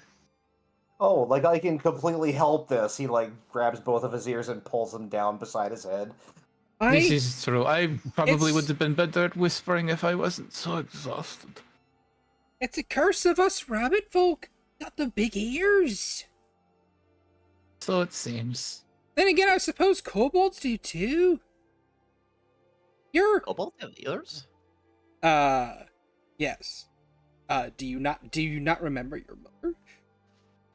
Oh, she was. Wait, I didn't inherit the floppy ears. Your mother has like big ass ears. He just got holes in his head. Yeah, I just have holes in my head. What? I want big floppy ears. I mean Mel. Yeah. Yeah, look at that. Mel's got big ears. It's custom art, Shad. Look at them radar dishes. That's true. Well, I guess that's for some kobolds too. I wasn't blessed with long ears, as he says under the tablecloth. Oh, yeah.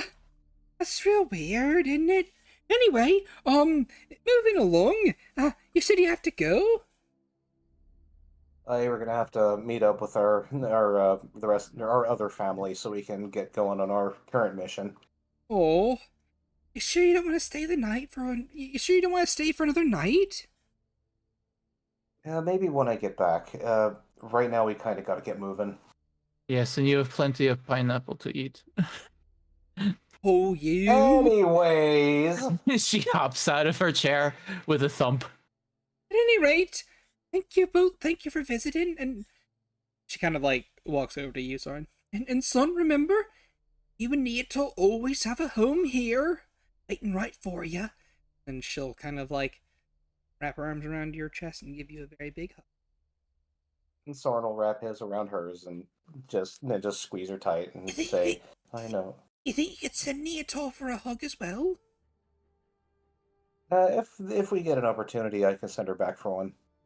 All right then. She'll hold on to you for perhaps a little bit too long. Like a few minutes later, you're kind of like slowly scooting towards the door, and she's still holding on to you. Kind of like put your hand on her and slowly pry yourself away from her. Like she doesn't fight you when you pry yourself away from her, but she's just like, oh, all right then. I know, Ma. I know, but I have to go. I got adventuring to do. Why you do?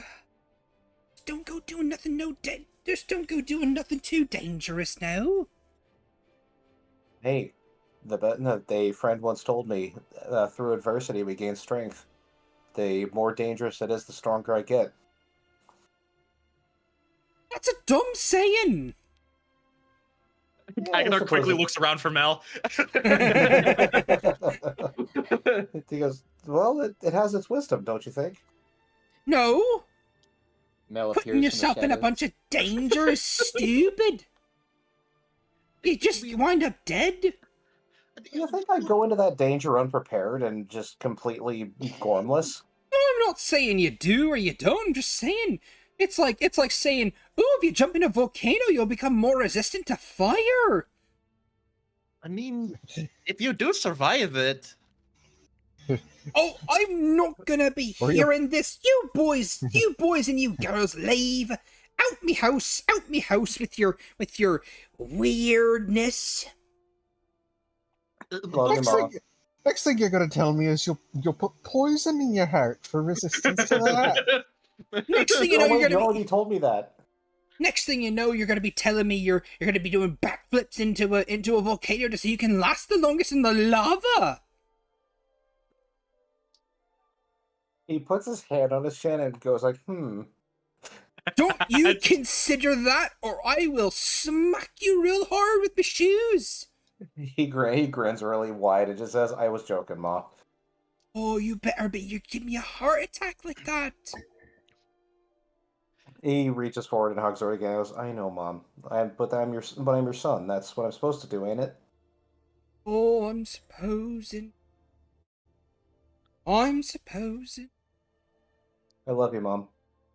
Love you too, son. You and your weird kobold boy kissing ways and everything. Hey, I'm a snabbit, so maybe it's natural for us. He just sticks his tongue out. Oh, your tongue's a snake tongue! Oh, that's weird! I didn't notice it before, but now I do. I can't unsee it! Agathar stares at it. So Sword just grins again and just goes, "Oh, it is kind of piercing, isn't it?" Oh! No! Out of here! Out! Go away! He turns around and leaves.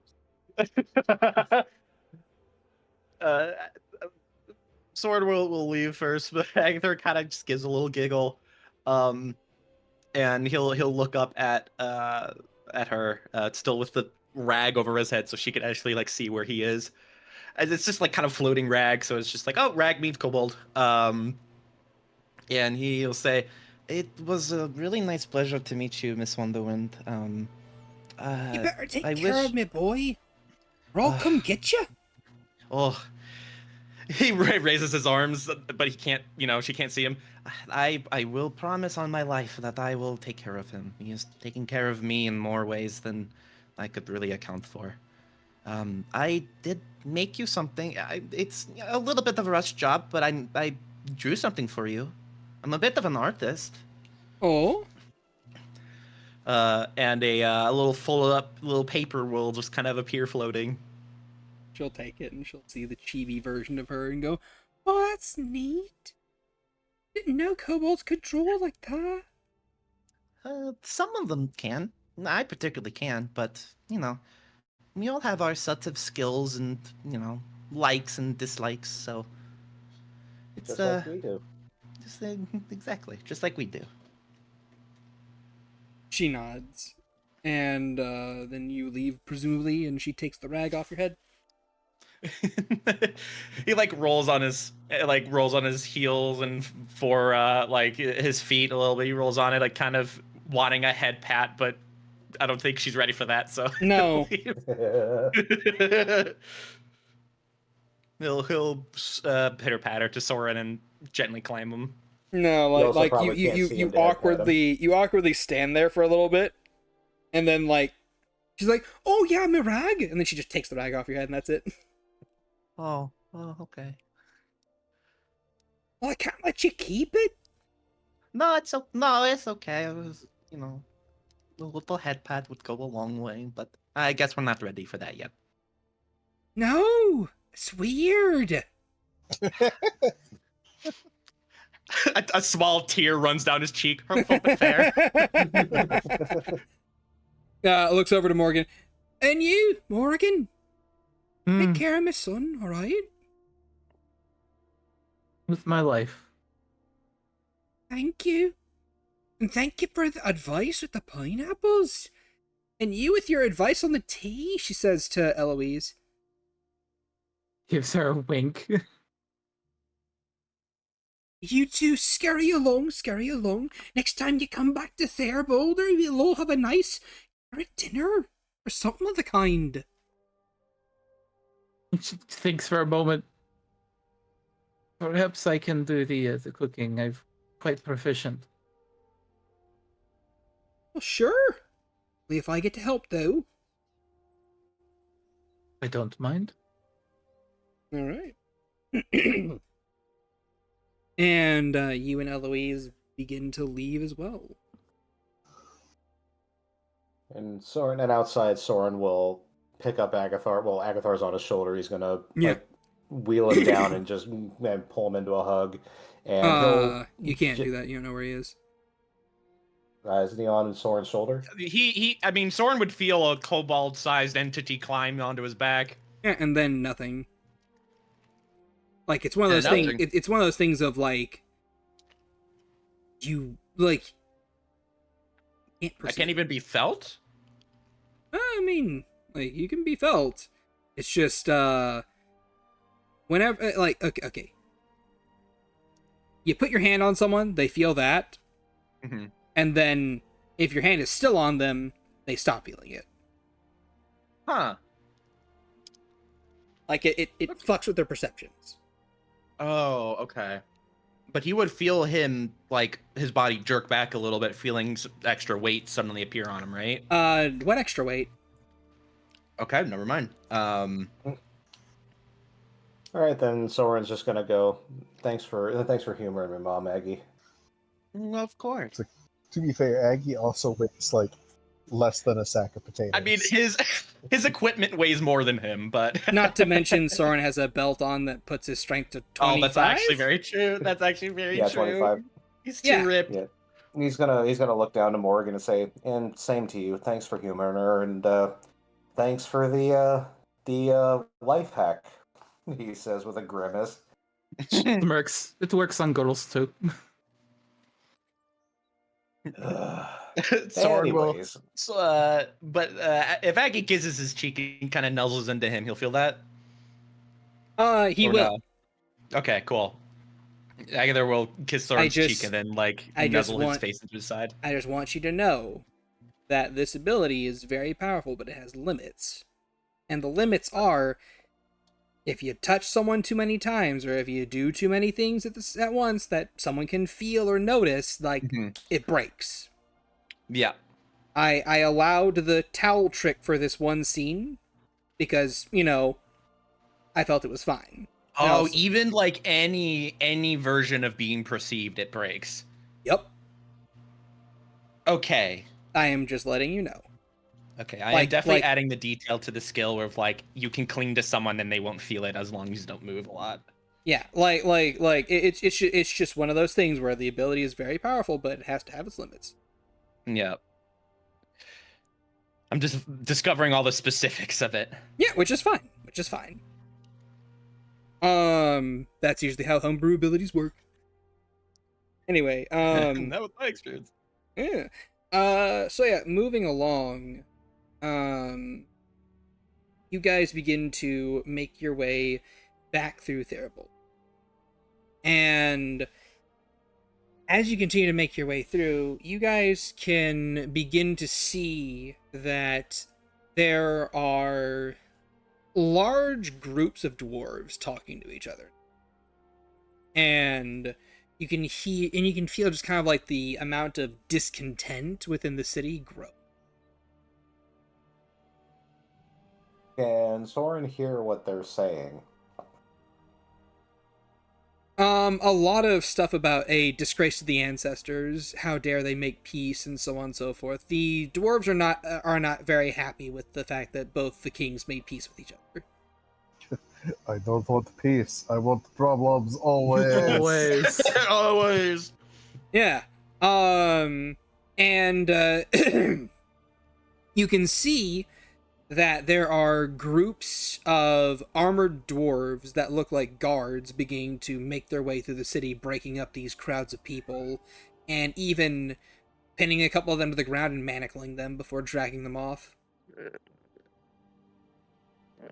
Is Soren able to hear the charge on them, or is it just because they're getting rowdy? The charge is malcontent and causing a disturbance. For the sake of just asking, how's the danger sense going? Is it like sensing something's off, or is it not responding?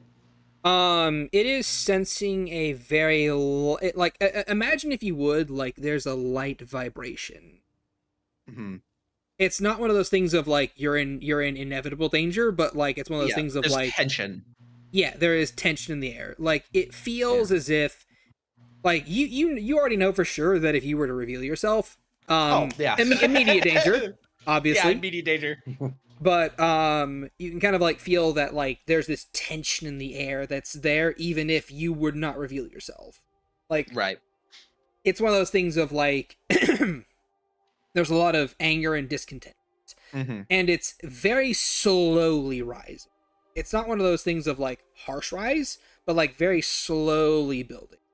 It's a thing that you kind of sensed a little bit earlier in this morning, like every now and then wherever you pass like a patch of dwarves here and there, but now that it's like getting towards the later half of the day and it's almost nighttime, you can feel that sense just beginning to slowly come to a simmer.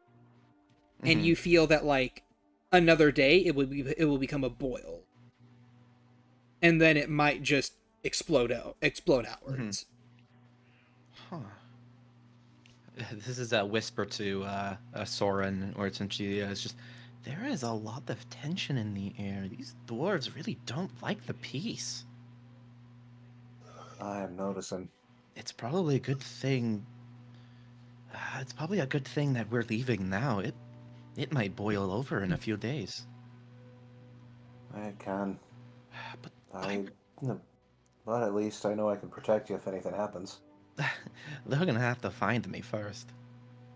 Oh, that's an offshoot that I might have to protect you, he says with a grin. You feel I'm gonna your be the one- skill beginning to break. He's silent. Sorry. Bro. No, you're good. Now it's like, all right, trial version's over. You basically get like 2 sentences, and then it's Alright. like, Fair enough. If he keeps writing that line, can he keep growing the skill? I mean, probably not, but I mean, you can certainly try. Okay. I'll take that as a no. Take it as a we will see. Yeah, all right. Fair enough. But he will remain silent. Okay. Moving along. I would say as you guys are reaching the cart, you would notice that that sense of tension has built up a little bit more. And you can see that the presence of guards in the city has slowly been increased. And I have a question. Is anyone paying attention to the guards, specifically? Morrigan. Soren would be, Yeah. absolutely. Yeah, Agathar was just kind of looking at everything. Alright then. The 3 of you can make for me 3 checks. And these are all 3 adding together. So the first one will be a perception, then an insight, then arcana. 9. 14. Okay. 30. 16. 16. Ah, there it is. God damn it. Aw. 13. I rolled a 2. Alright, Soren. Banga, banga, boonga. Always with the insight. Why? really- dude. Boy. Your good skills never roll well. It's bullshit. Okay. So, In fact, none of these were above 10. What? alright, so Agathar, you, out of the 3 of your party members, are able to interestingly note that some of those citizens you saw being dragged away earlier are now members of the guard. And you are also able to ascertain, you and Morgan at the very least, are able to ascertain that these guards are starting to move, are like, at first, like, some of the guards are just kind of like moving and acting normally, maybe even a part of the circle of discontentment. But you can see that a lot of the guards are starting to move and act a bit more robotically. And with a 30 on Arcana, Morrigan, you and you alone are probably able to piece together that these guards are starting to become very drone, as if they are under a magic. Powerful enchantment? Or is it witchcraft? With a 30, it's a lot of them being affected at once. It could be either or. I imagine like witchcraft has a different aura about it. I would say, since you got so high with a 30, you may roll another Arcana at advantage, so it cancels out your disadvantage, to see if this is witchcraft or not. 23. Would you like to add anything to that? 2 fail tokens for 25. Why not? Okay. With a 25, you are able to ascertain this is not witchcraft. How many people are controlled? Basically, whenever you notice it, you notice that pretty much every guard you see walking around the city now has slowly been replaced with these more robotically moving guards. So it is not just a couple guards here and there, but more like 5, 10, 15, 20, 40. With an with an 18 perception, can he see their eyes? No. They are all wearing helmets that are like full male helmets, basically. Okay, so they're all closed. You were trying to say, Morgan? I was going to say, I whisper to Eloise, do you have anything like seeming or invisibility you can cast over us? Think for a second. She'll kind of like pull out her spell book and begin digging through it for a little bit. Almost like turns to her, almost like it's like, you don't know what you have readied. I know what I readied.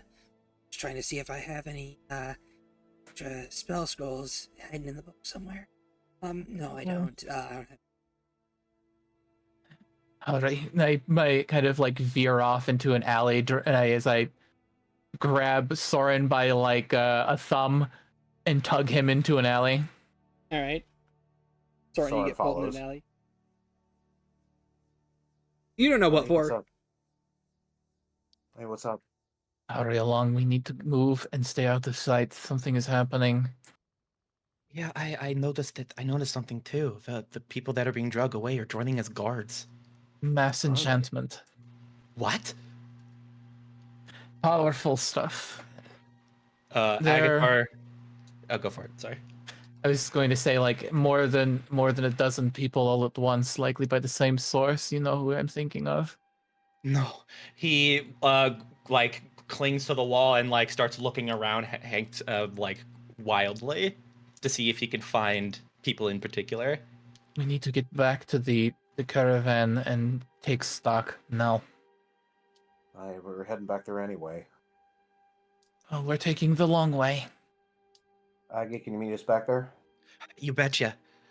Go. Can I surmise that, considering Morrigan's history with Viori, she knows the Weasley ways of getting around the cities? I would say yes. You may certainly do so. I would say roll me a history check at advantage, so it cancels out your disadvantage. Yay! 11. 11? I mean the DC wasn't this that is. I was gonna say, admittedly, this is the dwarven city where she was safer than most. Yeah, so like I was gonna say the DC wasn't that high anyway. So yeah, you are able to basically like you know a few squirrely little roundabout ways to get to places where you need to go. I would say that you, Eloise, and Soren will all three need to make stealth checks. And Can I stick with them? Yeah, sure, you can stick with them. Let me check what Eloise has for her spell book.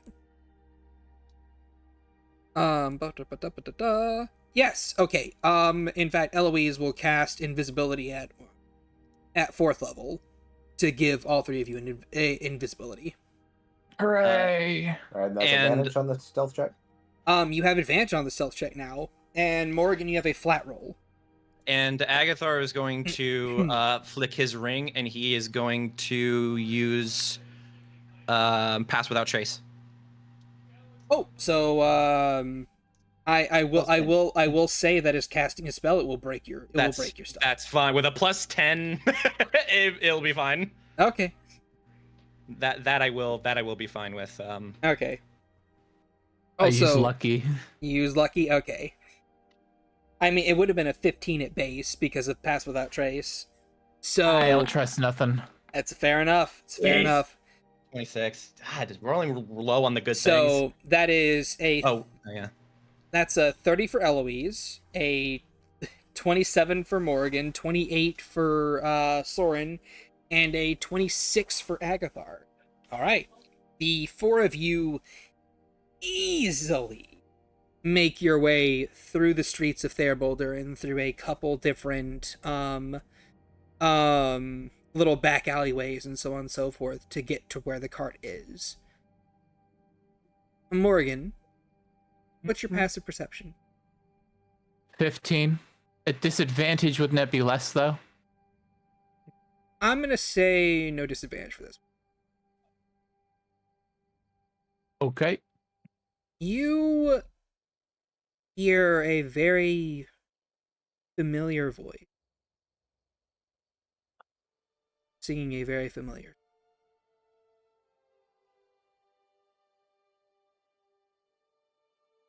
A song of longing. A song that is basically asking for a return to form. And it kind of tugs at the various fringes of your mind. What do you do?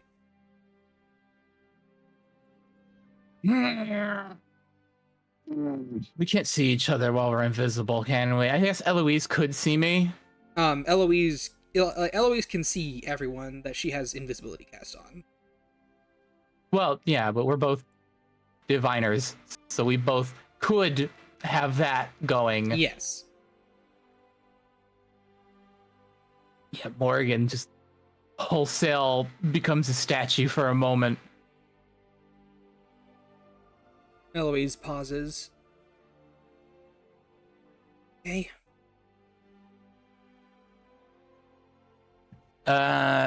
Con save. At disadvantage. Oh no, nope. it's a save. It's a save. Yeah, it's a save. I remember. 8. Nah, not much better. She kind of like has this like searching look in her eyes as she's like, her eyes are swiveling back and forth and she starts to breathe heavily.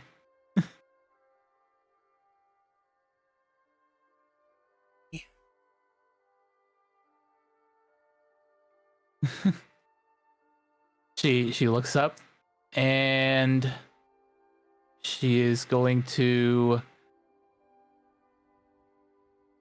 Misty Step. Okay. That will break invisibility. Where are you misty stepping to? A roof. All right. Out of sight. And I run towards the singing. Okay. You run towards the singing, and you kind of like skip over a couple rooftops here and there, but the buildings are close enough together to kind of like where you can kind of move back and forth. But as you kind of like make your way to the edge of a roof nearby, you see a small gathering of dwarves. Kind of like standing around a nearby fountain. And standing atop the edge of that fountain, putting on a performance, is a particular bard that you recognize.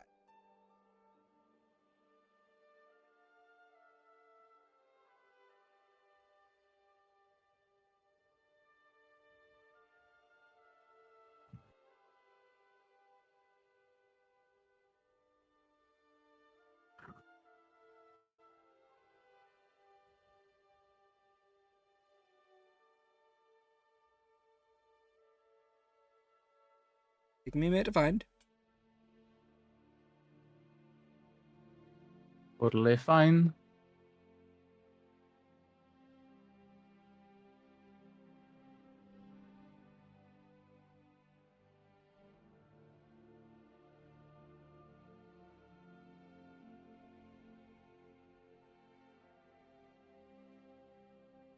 Uh-huh. You see a dwarven woman with platinum blonde hair and dark makeup circles underneath her eyes, tannish skin, a few dwarvish style tattoos along her hands down to her fingers, going up her arms and sleeves that disappear beneath her her tunic. with a brown leather jerkin and a set of boots on with some green pants. And she is just as beautiful as the day you met her.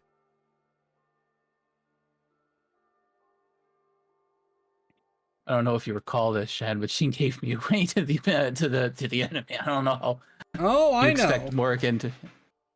Oh, I know. How many people are around her? There are at least 10. How far away is she? I would say 60 feet. 60 feet. Yep. I'm on a roof. Yeah. I would also note for you, good kind, that you also see a figure moving in among the crowd. A short figure with robes on that gently leans down and whispers into people's ears.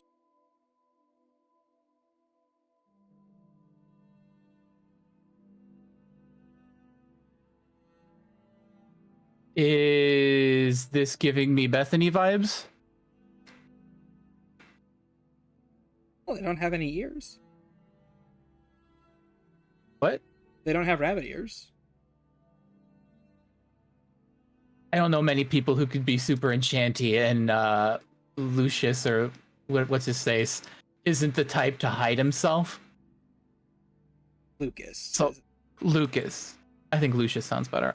Lucas. So she's like, reaches a hand out to do spell before noticing Bethany and knowing she can't handle her alone, not in her current state. And there's just this like white knuckled clench, teeth like just hard pressed together. She's got this like wrinkled snarl across her nose. If you would like, Morrigan, you roll an insight on Simone.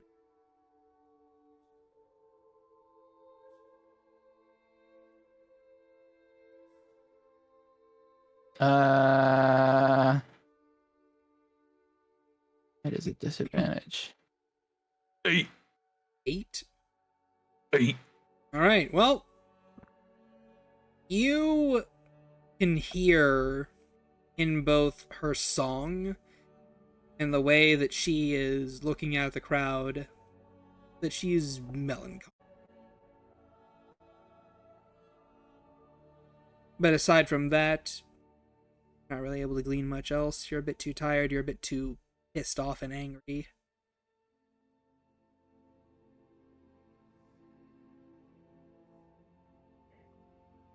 I had a thing I wanted to do, but if Linchpin bitch sees me, that's it. I'm through. All right, let's how in the right kind of mind is Morrigan? Let's see. 19. Cooler minds prevail. And she takes a step back, memorizes this moment before darting across rooftops towards the caravan. All right. I will say you can technically dimension door to the caravan if you wanted to. I don't know if I have that ready right now. I do. Yeah. Is it that close? Within 500 feet. Like, do you know how big 500 feet is? It's a big distance, but this is also like a city. It is a city. We've also been like walking for a little bit. How many fourth level spell slots do you have? You have like what, 3? 3 spells. I got 2 uses left. So yeah, I'll dimension door. Yeah, you could easily cross the distance. I'm just gonna say, like, 3 casts, you're there. No worries about it. Oh, okay. I'm using more than 1 cast. Fair enough. With a few casting, yeah, I arrive at my door. Yeah. But it may be a block, but it's a block in a straight line. So you're cutting through all the buildings and all the stuff that would have gotten in your way. Fair enough. Yeah. How many do I use? I'll say 3. It's all my 4ths and 1/5. Okay. and you kind of like land on top of the roof to your caravan before chunk, and in you go. Yeah, he's popping through the hatch on the roof. Yeah. And in the meantime, Soren, Agathar, and Eloise, the three of them eventually, like, Eloise, she just kind of like watches you run off and she's just like, she'll sending spell you, and you'll probably respond with, I'm fine, I'm back at the cart again, and it's just like, okay, fine. You're slow. Yeah, pretty much. And the three of you eventually arrive back at the cart as well. Opening I think, the door. yeah, as soon as I arrive, I'm banging and getting everyone into the main hall area. All right. The cinders are currently sitting there in like the main living room area, just kind of like chilling. Amalia is asleep. Rencois, there's another bang on your door. And she'll. Well, she was probably out in the living room, Oh, okay, well, never waiting mind. to be there when people get to the front door. Oh, okay. I come from upstairs, so it's just inexplicably just like arrive from like an area that doesn't normally come from. It's like stomping down the steps. Are the others here yet? She'll turn and blink. Wait, when did you?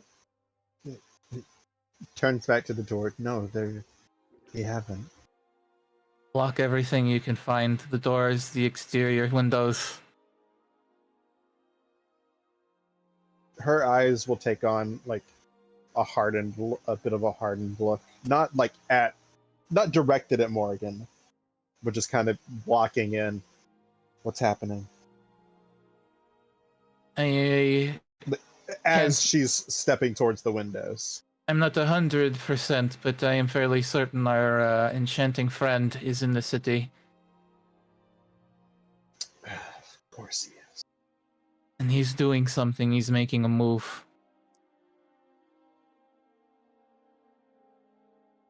City guard is nearly under control by some powerful enchanting, and I swear I saw these little Kremlin walking around.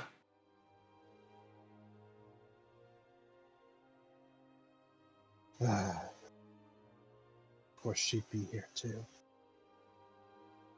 Neatal kind of chimes in. And who are we talking about when we speak of little gremlin and so on and so forth? The enchanter and his linchpin. The one who took Valen. Oh, okay. Well then, I mean, if they're here, shouldn't we take this opportunity to maybe try and grab the gremlin? Maybe interrogate her as to where Valen is? Do they know your name? Don't know if they do, but they probably shouldn't. And even then, like, what does knowing a name do? Give her power over you. I had something in my back pocket, but I wasn't expecting to make this sort of draw this soon, and I don't know if I have everything I need. Uh-huh. Well, she's a caster, I can deal with her. You'd think. What you should be doing right now is locking windows and keeping things secure here. Oh, yeah, sure. And she'll help you guys lock This is down. nothing against you. She is not someone to take on by yourself. Well, obviously not by myself. You never take on a spellcaster by yourself. It's facing off against a spellcaster 101. You are going to end up punching one of us. I mean, how does she's locking doors? How does it work? How does she take control of you? By saying your name and a phrase. We've been over the ability before. They witnessed the ability. I don't think B team is witness ability. Agathar gathered everybody to be like, hey, here's Bethany, here's what she does, here's how she gets you. Okay. B team was there when fought Bethany in the sewers. I think they took the other They took entrance. the other Yeah, one. they took the back yeah, They entrance. weren't like there when it happened. Yeah. Yeah, we'd already beat the shit out of her by the time they got there. Yeah, pretty much. Anyway, she'll just nod. Yeah, that's fair enough. Well, gosh darn, okay. And she helps you guys batten down the hatches. And she bolts the front door until somebody comes knocking. Well, there is shortly a knock on the door as oh, also, hey Vani, your door gets knocked on. As I Morgan, did bang on your door. Yeah. As Morgan informs you the situation. Into the main room now. Fine. Don't say it me. I'll do what I want. You're the one that's ruining my organization.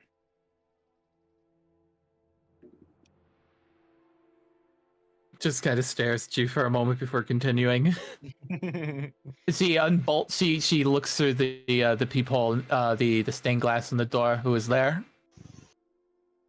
It is Soren and Eloise, and presumably Agathar. Is it? Somebody say something. Yeah, I mean, if it's locked, Oh. Agathar's got the key, so he'll just unlock that shit. It's bolted. Oh, okay. would Suddenly assume- a cobalt face at the. Yeah. As the three of you slip inside the cart. Oh, I was gonna make them guess my last name to get it to gain entry. I mean, Agathar has the key. I don't think you can fake that. Fair. But she can't fuck with them. Yeah, her I seeing hope- privileges suddenly is revoked. I'm there holding the door, so he goes to unlock it, and it's like I instantly relock it. You It's just like, what latch the it. Yeah, it's like it's the worst. Haha, you can't open the door. I keep clicking the button. Agathar just like, haha, you can't see anymore, and they just take Haha, their side. it's like, my sister's inside and she'll kill you. Sister. Anyway, Yeah. So you guys head inside. Yeah. I know what Yeah. we're dealing with, or I very clearly have a very good idea of what it is. Regardless, we should probably get going now. Hold on. Agathar will do a head count of all the people. Is everyone here? yes, everyone is here. Okay. And Because I Agathar, have to ask. Huh? and Agathar, because you have a gold membership card. Well, wait, no, Morgan has one too, right? Yep. Mhm. The both of you get a small ping that says, F&M Adventurous Emporium shall be moving locations. Oh, that's not good.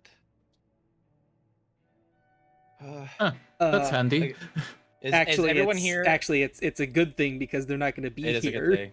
Yeah. Well, it's not good because it shows like, oh, shit is happening. What do we do? Do we want to find some place to hide within the city and make a move on him, or are we running? No, we should. Shit. Wait. We were waiting on all of you to get back because moves are being made at the outpost. Then we need to get to the outpost then. Regrettably, is Cecil here? Yes. Okay. a passing glance towards Cecil. Cecil and then smiles. Yeah, of course they do. And Agathar is going to ping Soy Fang. She's like, I don't need to check up on you, but I want to check up on you. Are you on the card? I'm always in the cart.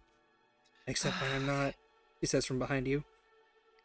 He turns and just hug. I live in your walls. Those walls are so safe. Live in your goddamn walls. Good. Mori adjusts the star chart, and the cart begins to move.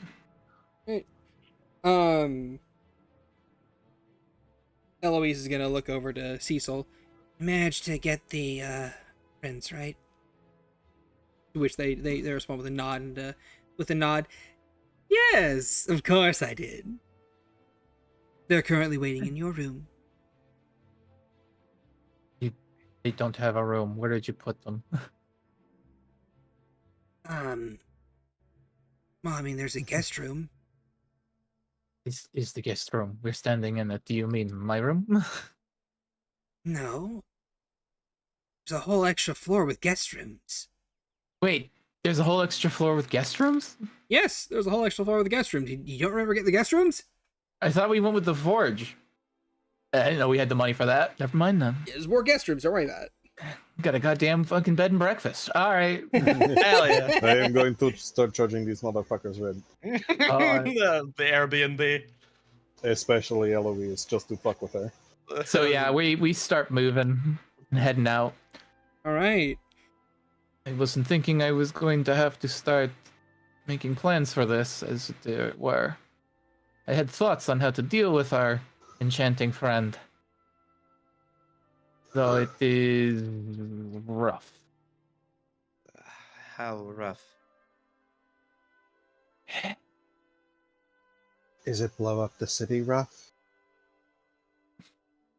She just kind of looks away. No, it is not. It is a... And it's not the worst plane you've had. Lay it on us. She just looks like all the energy she had just drains out of her. Which wasn't much because he was exhausted. Yeah, right. Ooh. That's why I just fucking added another level. There is a spell referred to as magic jar. There is an equivalent in witchcraft called Proxus. It swaps souls between two individuals for a time so that they may walk in the other's shoes. Oh, There, rough.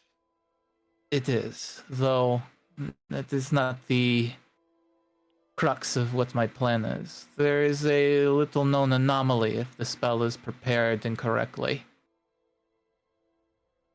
It will meld the souls and split them between the two bodies instead of swapping them. It is painful for the caster, and for a very brief time, most bodily and mental spells struggle to attach themselves to the affected, bouncing between both of them without a clear target. You were planning on brute forcing her enchantments inside of her to break them. I was planning on melding with Soren and taking the brunt of the negatives while he went unscathed. Yeah, I'm sorry. You're gonna what? You hear that, Sorcerer? She wants to be inside you. Soul All right. connected. Hey, Neatal, we already had some kind of thing. I don't even want to mention it right now. Can we? So so elaborate, please. Normally, if I'm these understanding it right, the melding of the souls would essentially create two bodies that are half each, thus making it so that even though she knows your name, it would be worthless because the enchantment wouldn't know what to target. somewhat, it makes two identical souls a meld of both individuals for a short time before the spell eventually collapses on itself. It's brief. It won't last very long at all, but for those few moments, you will be immune to most enchantment and some alteration magics, because the spell will feed back between both individuals, because while being in two bodies, it is essentially one soul split between two. There's no melding of flesh, just spirit. All right. So, if I understand this right, part of me would be in my body, and part of me would be in yours. And same thing with you, or Yes, we would essentially be one person for a short time, at least mentally. and when the spell, as you stated, implodes. You will be fine. Hmm. The caster takes on the backlash as they're the source.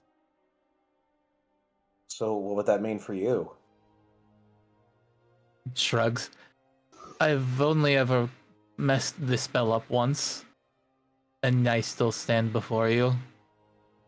Right, but I still want to know what it means for you. It will hurt. He grimaces and looks away, and he just folds his arms in front of him and he says, "Is there another way we can do this?"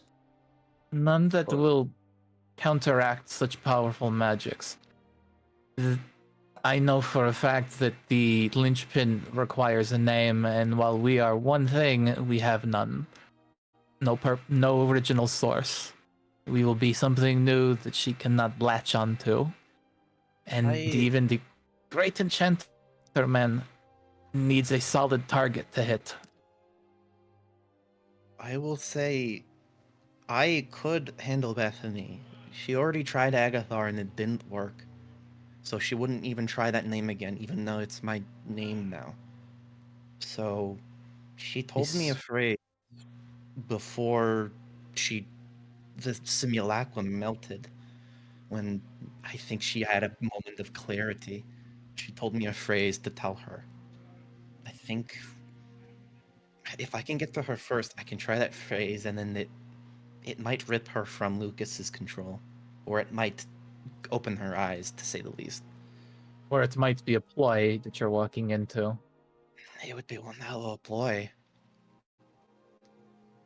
Though it doesn't change the fact she's still a very competent spellcaster outside of this ability.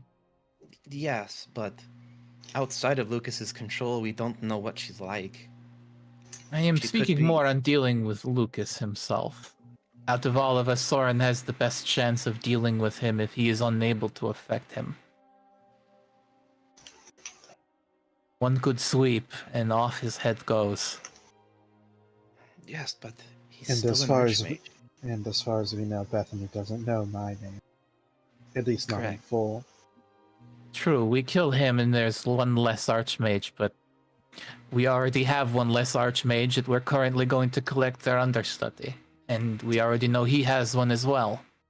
Well, yes, but I was more talking to the point of not being able to be killed because he's an Archmage. I mean, I don't know how the other one was killed, but I feel like that there has to be a way.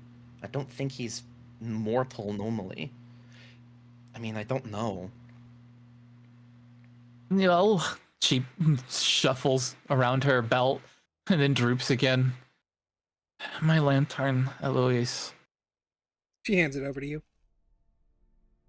She rests it on the table, a silver lantern. Having this active while in the scuffle could snuff him if he is killed. If Well, it won't do anything. It would need to be worn by Soren if he's the one dealing the blow. So what does this lantern do again? It contains the soul stone. If you open the shutters, anyone you kill or dies within a very wide radius will be inside.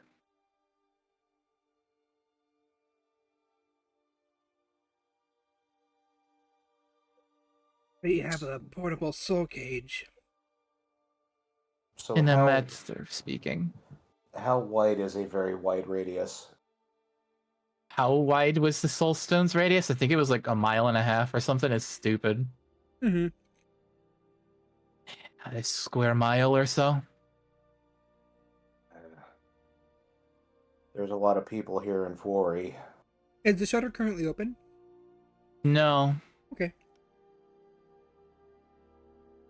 She keeps it's been close since she made the lantern. I figured. I was just asking. Starts. Holy shit! That is my proposition. It is the only thing I've come up with that would I mean, Open the shutter surprise him. open the shutter for half a second. Well, now there's the souls of 14,000 ants. yeah. Yay, my debt is paid! Not how it works. Agathar, I am not opposed, but again, this is affecting Soren, so I think it's up to him. But he ponders for a moment before he reaches back and like kind of softly feels the Moor's blade, and he'll say, "Mama, the enchantment affecting two souls, is that possible, or do they need to be intact?" Mama Moores will give you this answer, yes, but first, please, place me next to the soul gem. I have not felt one ever, but I've heard stories of them. Just, you're going to absorb it or something? No, Mama Moores will not absorb this. She simply wants to feel its power. As everyone sees, I'm gonna roll his eyes a little bit, and he'll unlatch the Moor's blade that and it's in its sheath, and he'll just walk over to the cage and just kind of set the knife down next to it. Mama wants to feel the soul gem. She's not gonna do anything to it. You see the Soul gem dagger does kind of what? like shift and shudder before shuffling a bit more to the right, so it actually touches the lantern. Oh, I push it away. This is not a toy or something to be gawked at. Anyone who dies within a square mile of this thing is damned.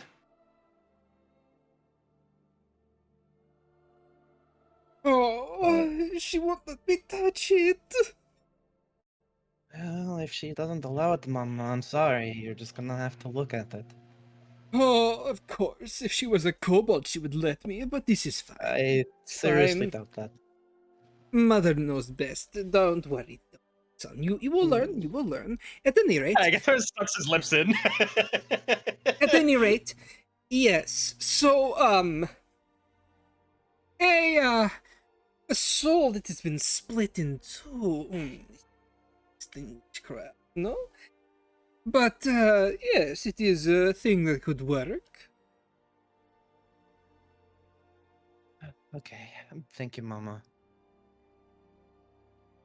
Of course, do bear in mind that there is a such thing as direct control over the body itself without ever caring about the mind or the soul.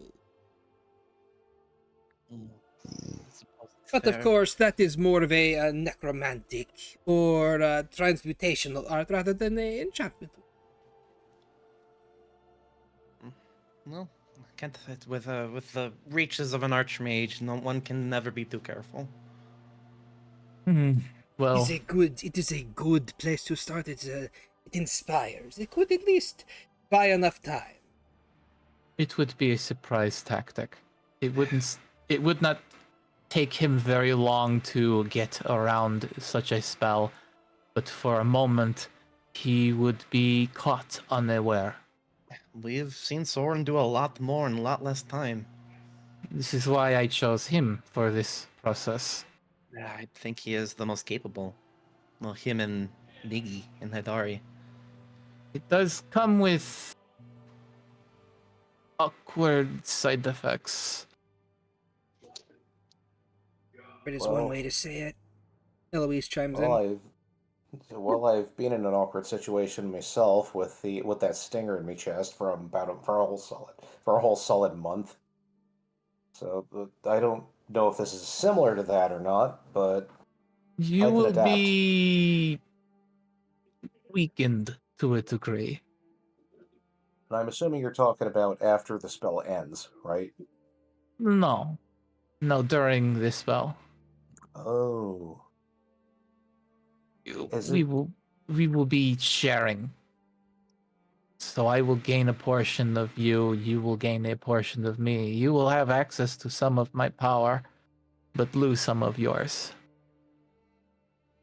I see. Interesting. That's such a experience might give me insight into certain things I've been wondering. I, it's up to you, Soren. Gives you a side eye at that. Well, that aside, if it makes you feel a bit more safer, Soren, I could help Morrigan prep the spell a bit better to help ensure that it doesn't fall through. Well, When that's when Morgan says, no, when Morgan side eyes him, he goes, "It ain't got anything to do with pineapples, if that's what you're wondering." Oh my god. not really what I was thinking. And I don't know how you're going to help me prepare to fail in casting a spell. Why Really, honestly- pineapples? It's you Never don't mind. want to know, sister. You don't want to know. Well, Anyways, I don't really care about what happens to me. I've suffered, I've felt pain, I've been awkward for a while, and I've adapted. That's what I do. I'm just worried about Morrigan and what she's gonna go through. I'll be fine. also, Morrigan, I was saying I could help increase the success chance of it. Again, just looks confused. Again, we want to fail. I think that's what she means. Oh, I'm sorry, I'm confused above game. So, Proxys is a spell of switching souls, and Morrigan has stated that there is an anomalous effect when one fails casting the spell. oh, okay, and that's what you're trying to get. Okay, Yeah, she wants Then to yeah. fail on purpose. then yeah, no, she'll say, yeah, no, I can help with that too. Fantastic. I can help you blow it. Well, this is all speculative on whether or not Lucas bears his stupid head. Yeah. But On the bright It's- side, at least we're getting out of here soon, right? Yeah, we're on our way now. Yeah. with any luck, You know what sucks though? what? If Lucas is here and Bethany, then Valen is probably here too. Yes, likely. Hence why I was asking whether we decided we wanted to leave or not. I think we'll get our chance. Shit is really happening in Therboulder, and I don't think we want to be caught in it. I think we'll run into him eventually. I think it's going to be better on more favorable terms, hopefully. I don't know. Knowing Lucas, he's betting on it. Well, let's. Hopefully, we can get out of here. Only other thing. I am going to need to be tied down, bound, and likely far away from wherever this fight takes place. If I am paused or drawn out of the spell before it is completed, could be bad. Can handle that.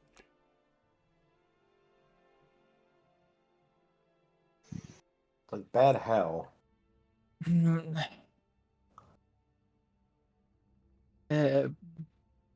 Caster can take on bodily harm. Because it's not just a simple spell, right? It's like a ritual. It is typically a contract, a powerful binding pact between two. When done incompletely or purposely done in a way of deceit, it can fail spectacularly. This is most witchcraft is only powerful when it is agreed upon or made in a way that it can be undone with proper terms in place. It is an art of checks and balances. That's why it acts so differently from arcane magic or divine.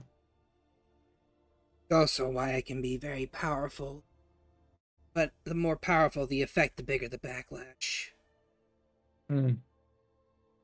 It works in rules of 3. Or 6 or 9. Thought it was 3, 7, 13. I don't know how Quest worded it. It's 3, 7, 13. 3, 7, 13. Or 7 or 13. Yep. It's multiplicative. We don't need to recite certain simplicities of our craft now. Let's focus on getting out of here. Yeah. Well, Let us- make it powerful enough for work, but don't kill yourself doing it. Doesn't If you need respond. Just goes to the door to check if we're out of here yet. Well, you guys have slowly trundled through the city and have made your way to the front entrance again. And what you guys would notice, or what you would notice at the very least more, is that there is a lack of guards here.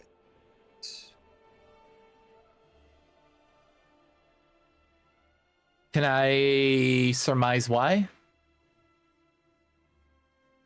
No need to surmise. Your cart stopped.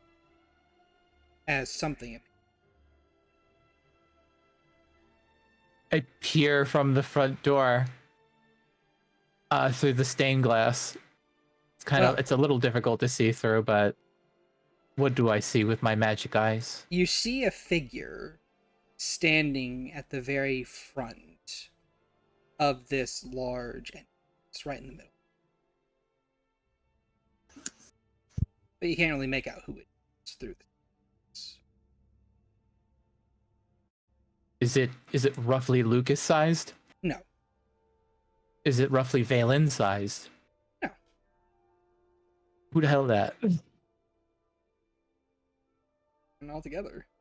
Well, I will say roughly Bethany size. No. Give me a second to move you guys to the map.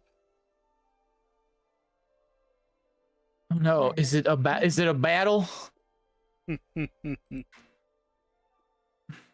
Well, Can I ask a question? oh, what's up? Did we have a short rest while we were eating pineapple? Yeah. Alright, cool. That's important for attunement. Yeah, it's also important for getting some spells back. I agree. I can get a 3rd level back, I think. God, I haven't actually used that ability in a long fucking time. There it is. Once per turn, you finish your race, you can spend this. These spells can have a combined level that is equal to or less than half your wizard level, so. Shit, so 6 total. So, okay, I can. No, half. They can't go over 5. So I can only get a single 3rd level back. Alright, that's fine. And then, yeah. Because I didn't expend anything else. Also, what's your wizard level? 7. Then yeah, it'd be 4th or better. Or Fourth or less. Because it rounds up.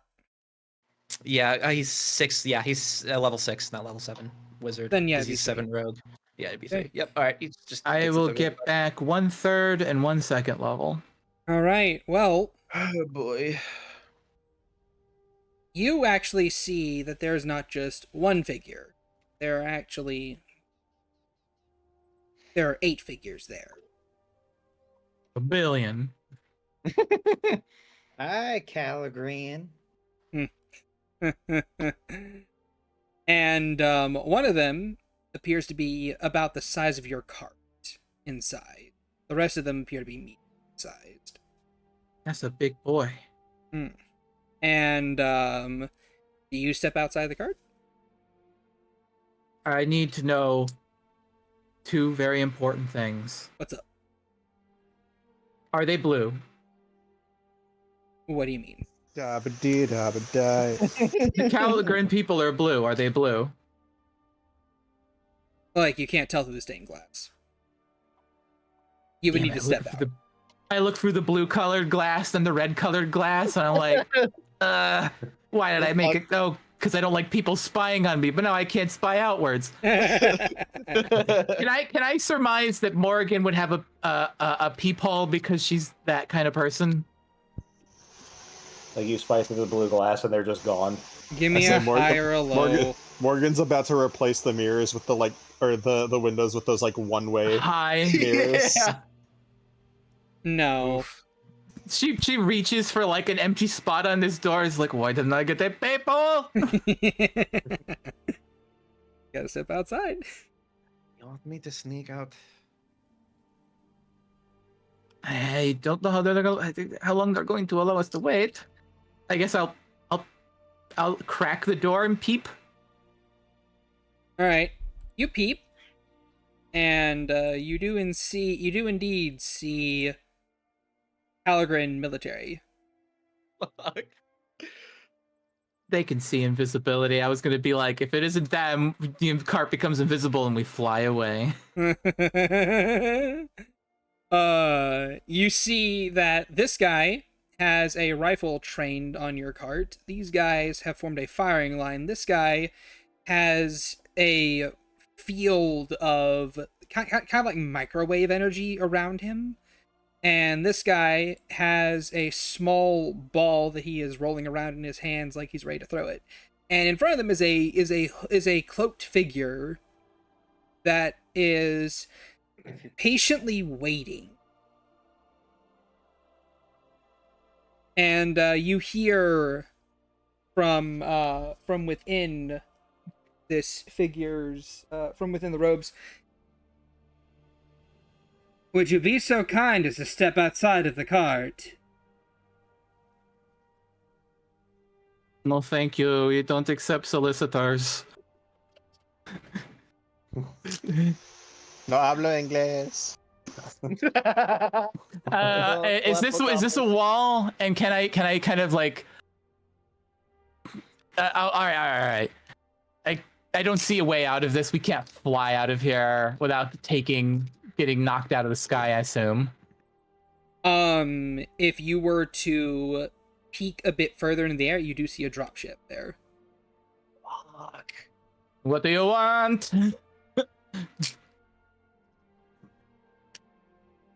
You're not exactly very forthcoming when it comes to like the weapons and the aiming at us.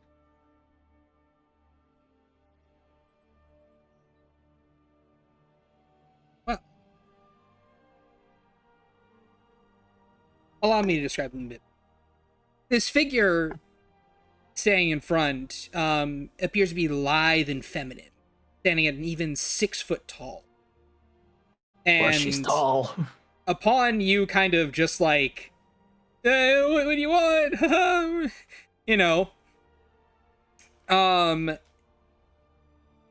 She just stops with the pleasantries and just begins walking forward. Good evening. I am happy to see that you are indeed still here. I hadn't predicted that you would come here after your failed attempt to destroy the fine citizens of Vuori, but I am happy nonetheless that you left such an easily followable trail. Has just this like knitted brow moment. I have no idea what you are talking about or how you would think that has anything to do with us.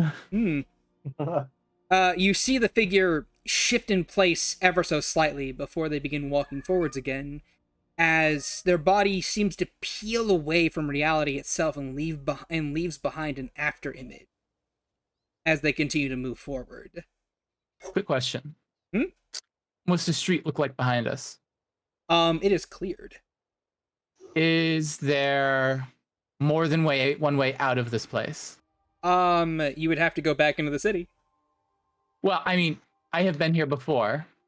I used to frequent this place as a safe place. Like I said, you would need to go back into the city to find another one.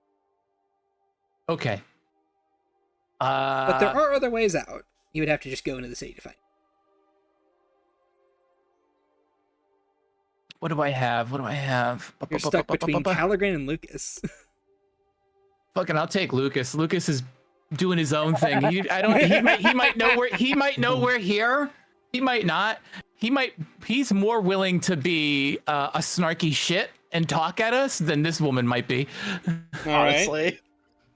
So And honestly, we can use the bodies. what kind of material is around us? Is there like loose stone? Is there? It is all solid stone.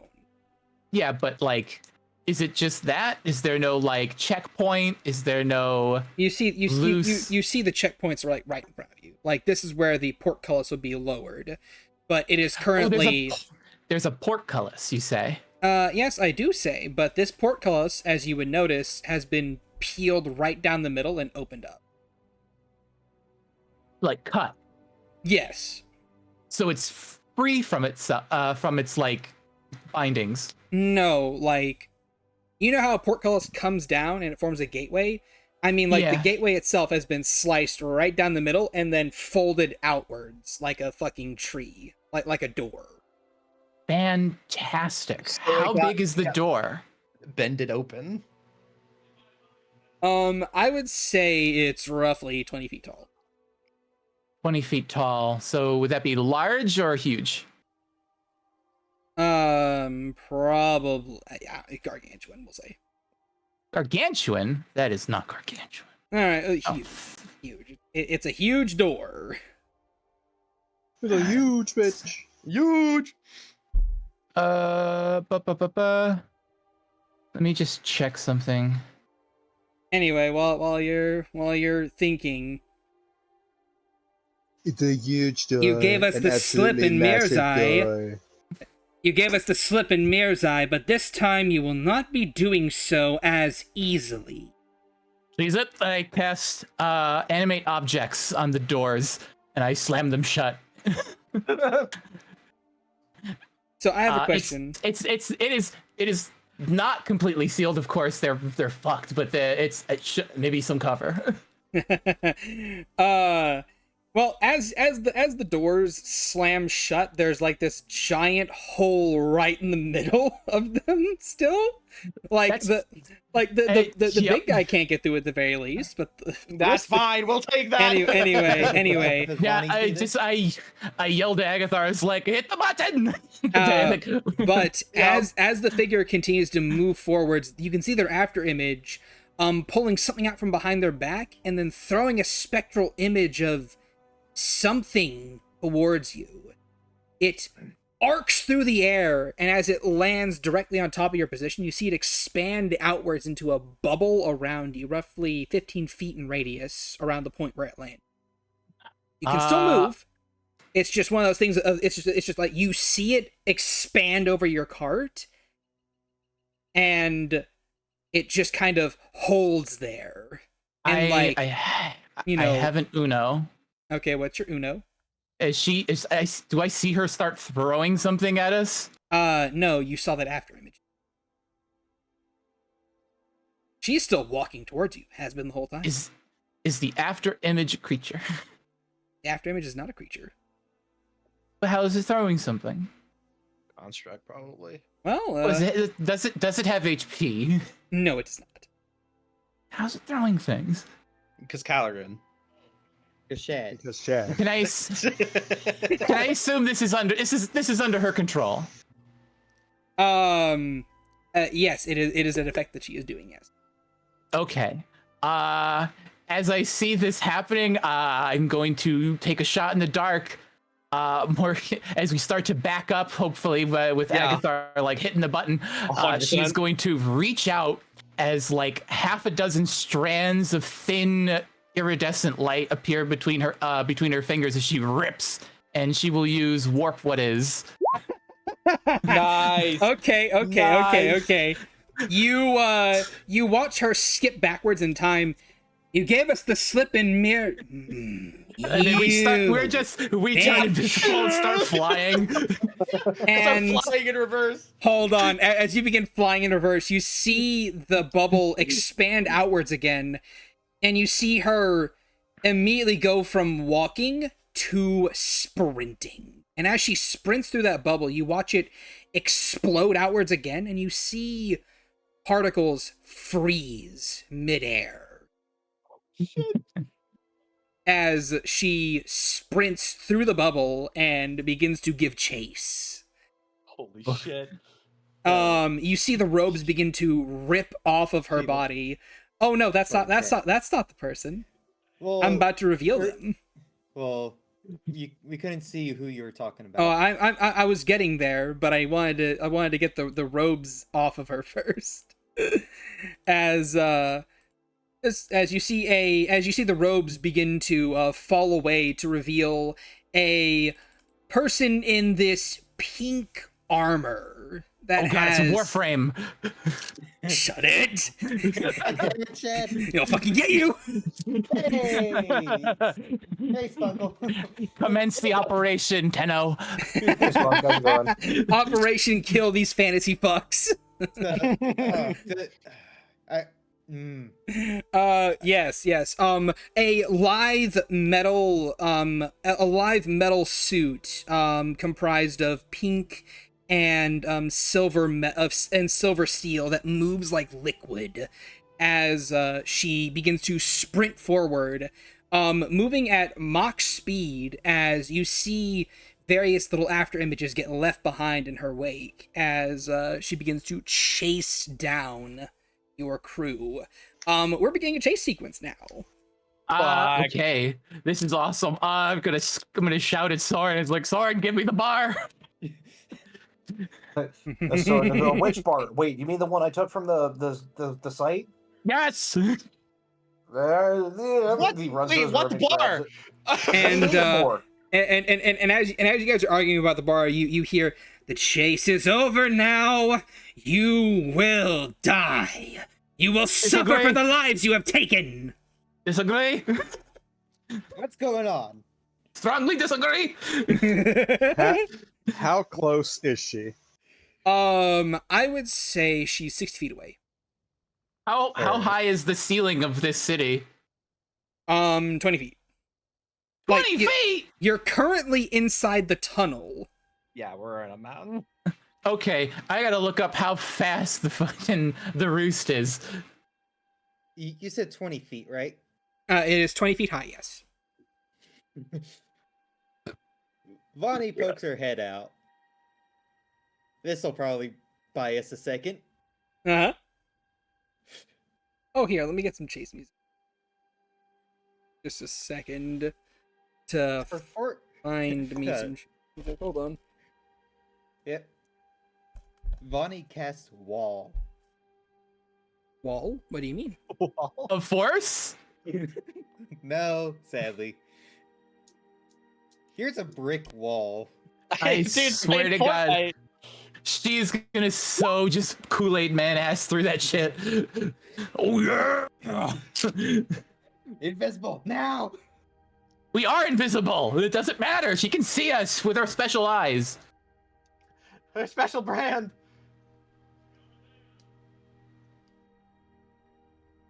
Oh, give me something that's worth 100 gold. Steel wall? Sure. The bar. The bar was no name. Duh. The bar is probably worth a lot more than 100 gold. All right, give me just a second. I'm changing music. Yep. Hold. You mean the thing I created? Yeah, no, that's worth a lot more than 100 gold. That could take out a city block. We aren't going to be welcome here after this. Oh yeah, no, yeah. Hey, it'll be fine. No one will remember anything. We'll blame it on Telegram. Oh, there was a space there. Okay. I'm excited to hear what you think chase music sounds like. I mean, I was just about to say Benny Hill. The Oh, there we go. Acceptable. yeah. So yeah. Okay. So you're throwing out a wall. yes, a wall. A Have wall. fun. That is 10 feet. Okay. All right. So you see a feat of acrobatic athleticism as this figure, as you form this wall before her, and she does a standing leap up and over it before continuing the chase. All right, so then, All right, I'm building something. nope, Dunk. I got a thing. What are you gonna do, Rencois? So, if she's just leaping straight up and over this thing, Rencois is gonna watch like her trajectory and is gonna cast an entangle right under her where she lands. Ooh, okay. All right then. It's just, it's harder for her to barrel through it if she's just landing straight into it. Fair enough. Okay then. So, you watch as she lands inside this entanglement, and your vines grip and wrap around her immediately. And then you watch as she slithers right back upwards, as if reversing back through time back over the wall again, before you see her leap back over the wall and over your entanglement to continue the chase. This has got my magic too! Morrigan, she stole your too! However, let me finish. You guys are able to move 60 feet away. You're now 120 feet away. Okay. I don't Soren think comes that out of trick's his gonna room work twice. The Soren comes out of his room with the bar in his hand. He goes, "So what's this about? What do you need this for?" She looks at you. How good are you with a javelin? Probably pretty good. Why? Wait, you want me to throw this thing? She's like, do you? I don't know if you saw what it was capable of, but yes. Wait, Agathar sees it for the first time. Wait, you've been carrying that in the cart? I was gonna research it and see if it would help me with my transmutation shite. Why? And you didn't say anything? I said it to her, and he points to Morrigan. He's just like, it does the arm motions of like, are you kidding me? Well, Yes, I'm going later. Throw that damn thing. I have an idea that may be crazy enough to work. What? I can enlarge it when he throws it. She has like a moment where her lips curl in. That's devious. And Though I am fearful because it's going to decimate a fair section of the city. look, I have a. Wait, we'll reduce it? So it just hits her, then? No, fuck it. Just make it bigger. Look, let's be honest. Lucas is probably gathering the people up into one location since we didn't see any guards around here, so it's probably fine. As Probably. he's like, look, I don't know. This Because fucking of your- superhuman is chasing us. Because of your argument, she has gotten 60 feet closer. Right, within spear throwing range. Go, Soren, go! Agathar, I don't know where he got this from. He has a full human skeleton.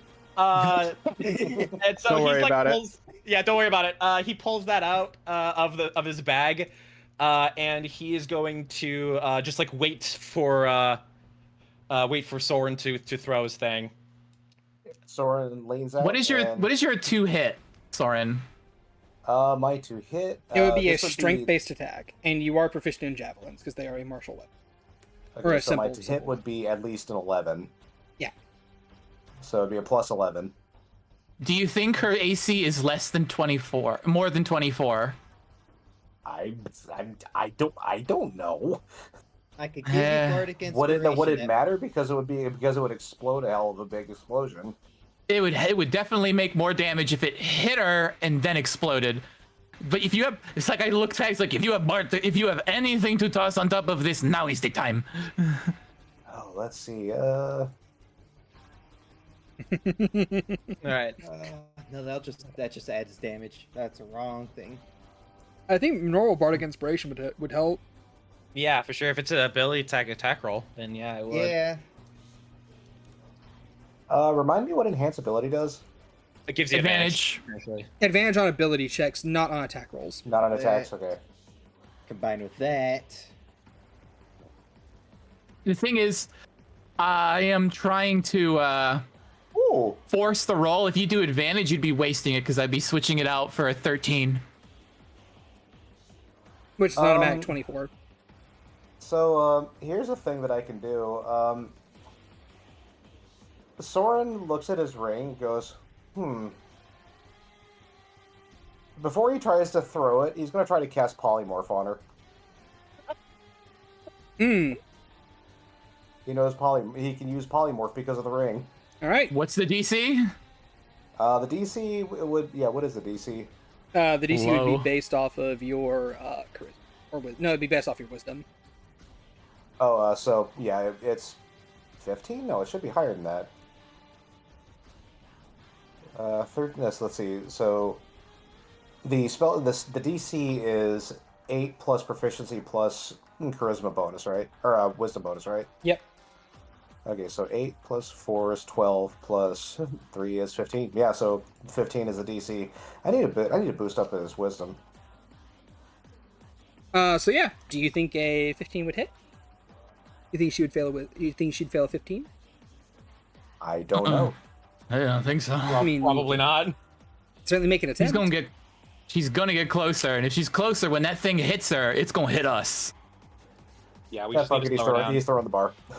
All right. All right. Should Alright. I embiggen? Go for it. I give you a 13 plus your bardic plus your 2-hit. And when Soren rears up to throw it, Agathar is going to suddenly flatten the human skeleton into a large bone plate and then throw it onto the ground. And so when she goes to step on it, he wants to clutch his fist and then just grab onto the ground and her leg Okay. to Yeah. give her essentially Human disadvantage bear on the trap. saving throw. Yeah, like a bear trap. A Rencois just plants her staff down and just readies to cast Enlarge the moment it leaves his hand. Okay, So what's the then. bonus again? You have a plus 11 to hit. You have a 13 on the roll to hit, so you just roll your Bardic Inspiration die. It's 13 plus 11 plus whatever you roll for your Bardic Inspiration. So the Bardic Inspiration die is a D8. D8. D8? Yep. Day 5. Hey! We'll take that All 29. right. 29. One last thing. As the bar leaves the cart, Morrigan bites into her thumb and whistles a sort of high frequency sound, this particular sort of noise, as you just watch the end of that bar kind of light up with a sort of hazy green smoke as it leaves the cart and leaves a trail. You said 29 was the total roll? 29 was the total roll. Mm-hmm. I'll bump it up to 30. Yeah. Okay. 30 to hit. All right. And it misses. So, Jesus Christ, I'm not that fucking mean. What the hell? She has an ability. Nuh-uh. All right. So, you see this device get thrown out there, and you have, and you see her basically go to dodge, and then she sees the platform of bone on the ground, and then she sees the arc of this particular javelin that maybe would have missed her, maybe would have not missed her, change its trajectory with Morrigan's ability before enlarging to a ridiculous size as it begins to sparkle and begin to explode. Right after it leaves Soren's hand. I want to know, does it strike her? I'm getting there. Okay. Well, first, after it leaves Soren's hand, he leans back into the window and just goes, "Everyone, brace!" All right. And you guys would watch as this thing strikes her right in the chest.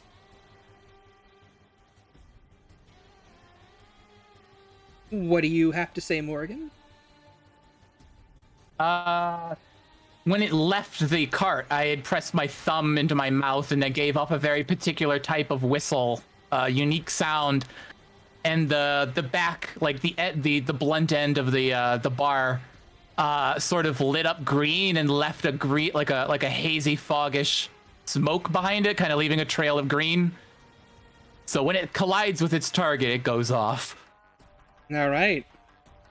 And you watch as this thing explodes. And I'm going to give each and every one of you a perception check. At disadvantage. Because Damn. the explosion rocks the cart and you at the same time. 9. Holy shit. 17. Nat 1. Oh my gosh. 17 and 24. Ooh, okay. Take that token. Rencois' really ears well are on just the things. ringing from the explosion. Yeah, I'm really good on the things I'm not good at. What the All fun? right, all right, all right.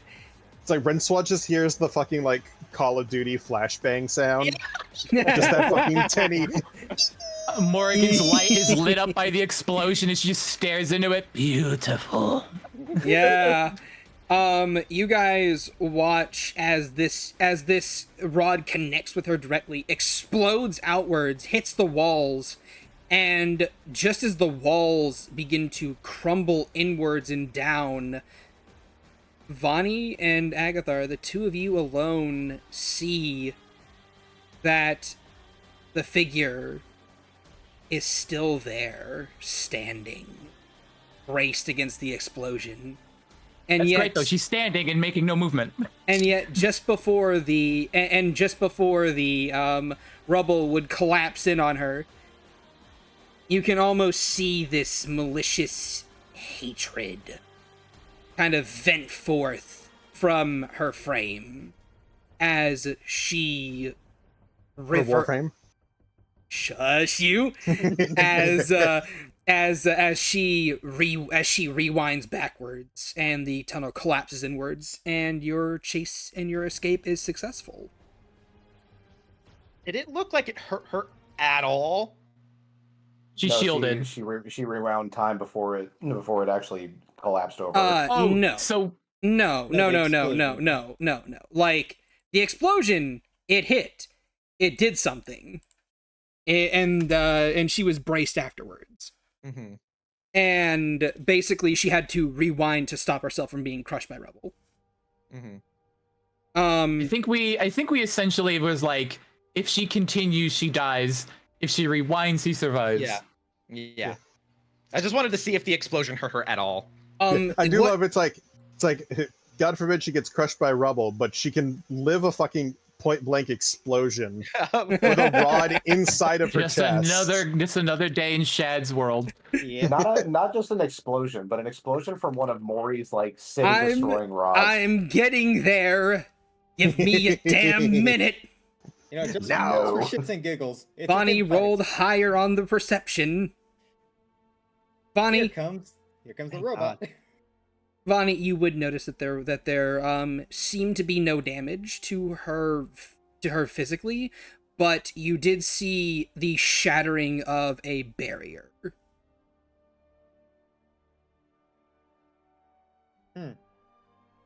Like you saw this weird digitized effect of like ethereal blue fragments of glass shattering around her and then falling to the ground. This bitch cast shell. So we're still riding off as she disappears, and Morrigan's like pumping her fist in the air and screaming like, "Yeah, fuck you!" Nope. Direct hit, no damage.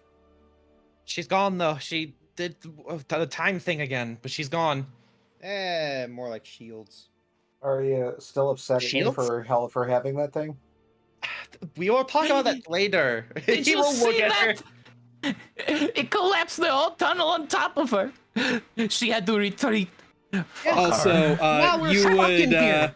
also you would note as you continue to travel forward, the tunnel continues to collapse. Oh shit.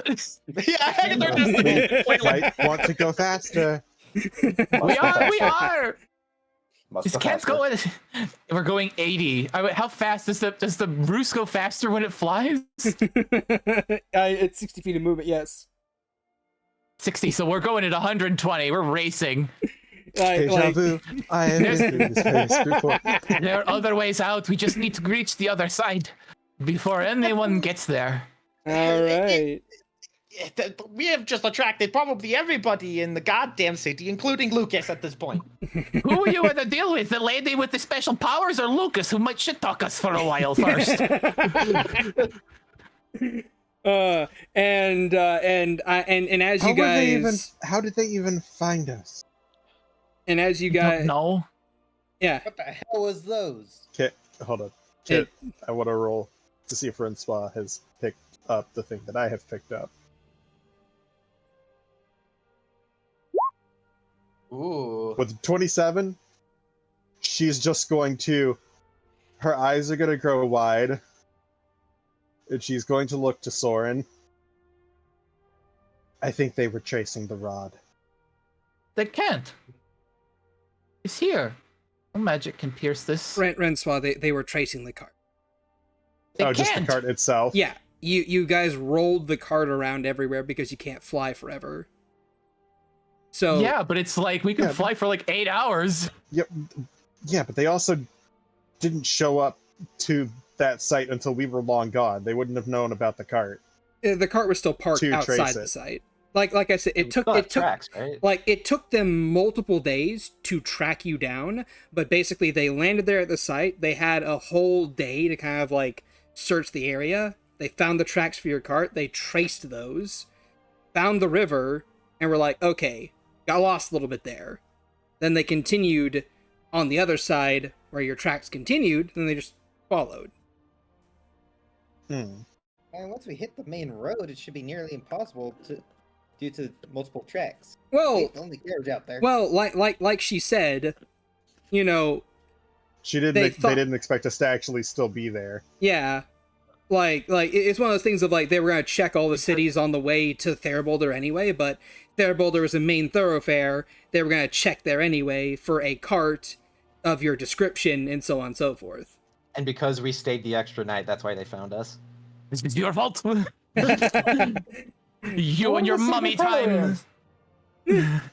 So Okay, so yes, Rencois, that is what you're able to piece together with your Now wisdom. I'm is not. that- Now I'm not sorry about the pineapple. I wasn't sorry before, but I'm less sorry. I was never sorry about the pineapple. But also, did you see that boom? Yeah. And as you guys race down the hallway, eventually the tunnel stops collapsing, and you exit the hallway with a big burst of smoke and cement, kind of like exploding out from behind you, and as you kind of like fly up and over the city, you would see that there is now a new set of flags. A flag of There we are. 2 crowns with an eye in the center. Oh, And there's your that- shitty friend. And that is where we're going to end session. no, longer. Oh, All right. We still got 3 hours before midnight. Let's keep going. what session? No. We have 3 weeks to catch up on. At any rate, Agathar, say goodbye to the people. I'm mad at my boyfriend now. Morrigan, say goodbye to the people. I love that Soren. What a boy. What a champ. Morrigan, say goodbye to the people. I just did. Oh shit! Yeah, you're right. Rencois, say goodbye to the people.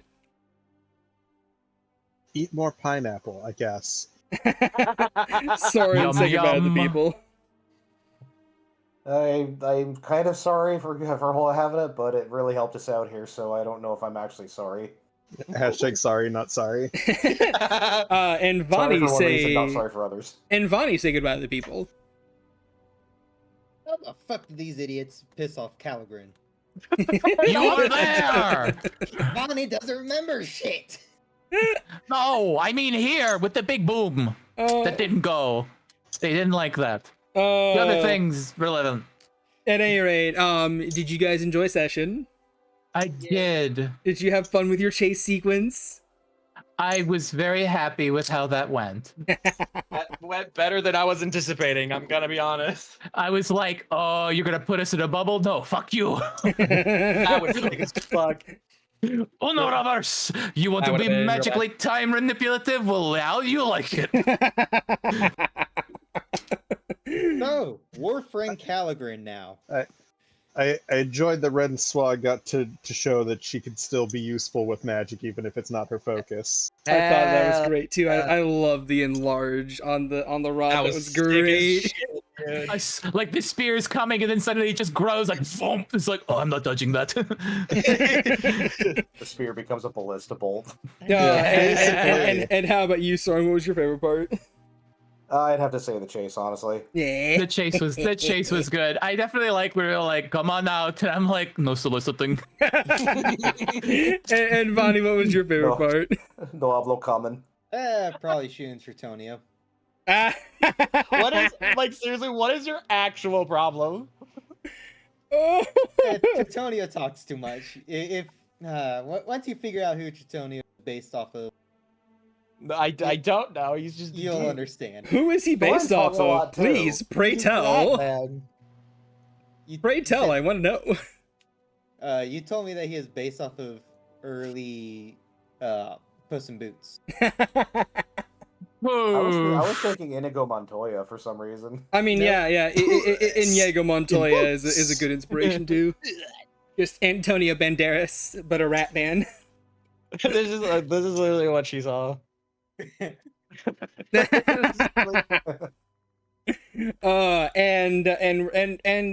you want to catch us live, you can do so at twitch.tv/deathlyshad. If you want to catch us live for shenanigans and join us for the post and pre-streams, woo, for fun times like what we had this session, and also maybe naming the session afterwards. Ooh, who knows? I certainly don't. From all of us to all of you, have a good day as we go to the pro stream. Bye bye, YouTube audience. Bye bye.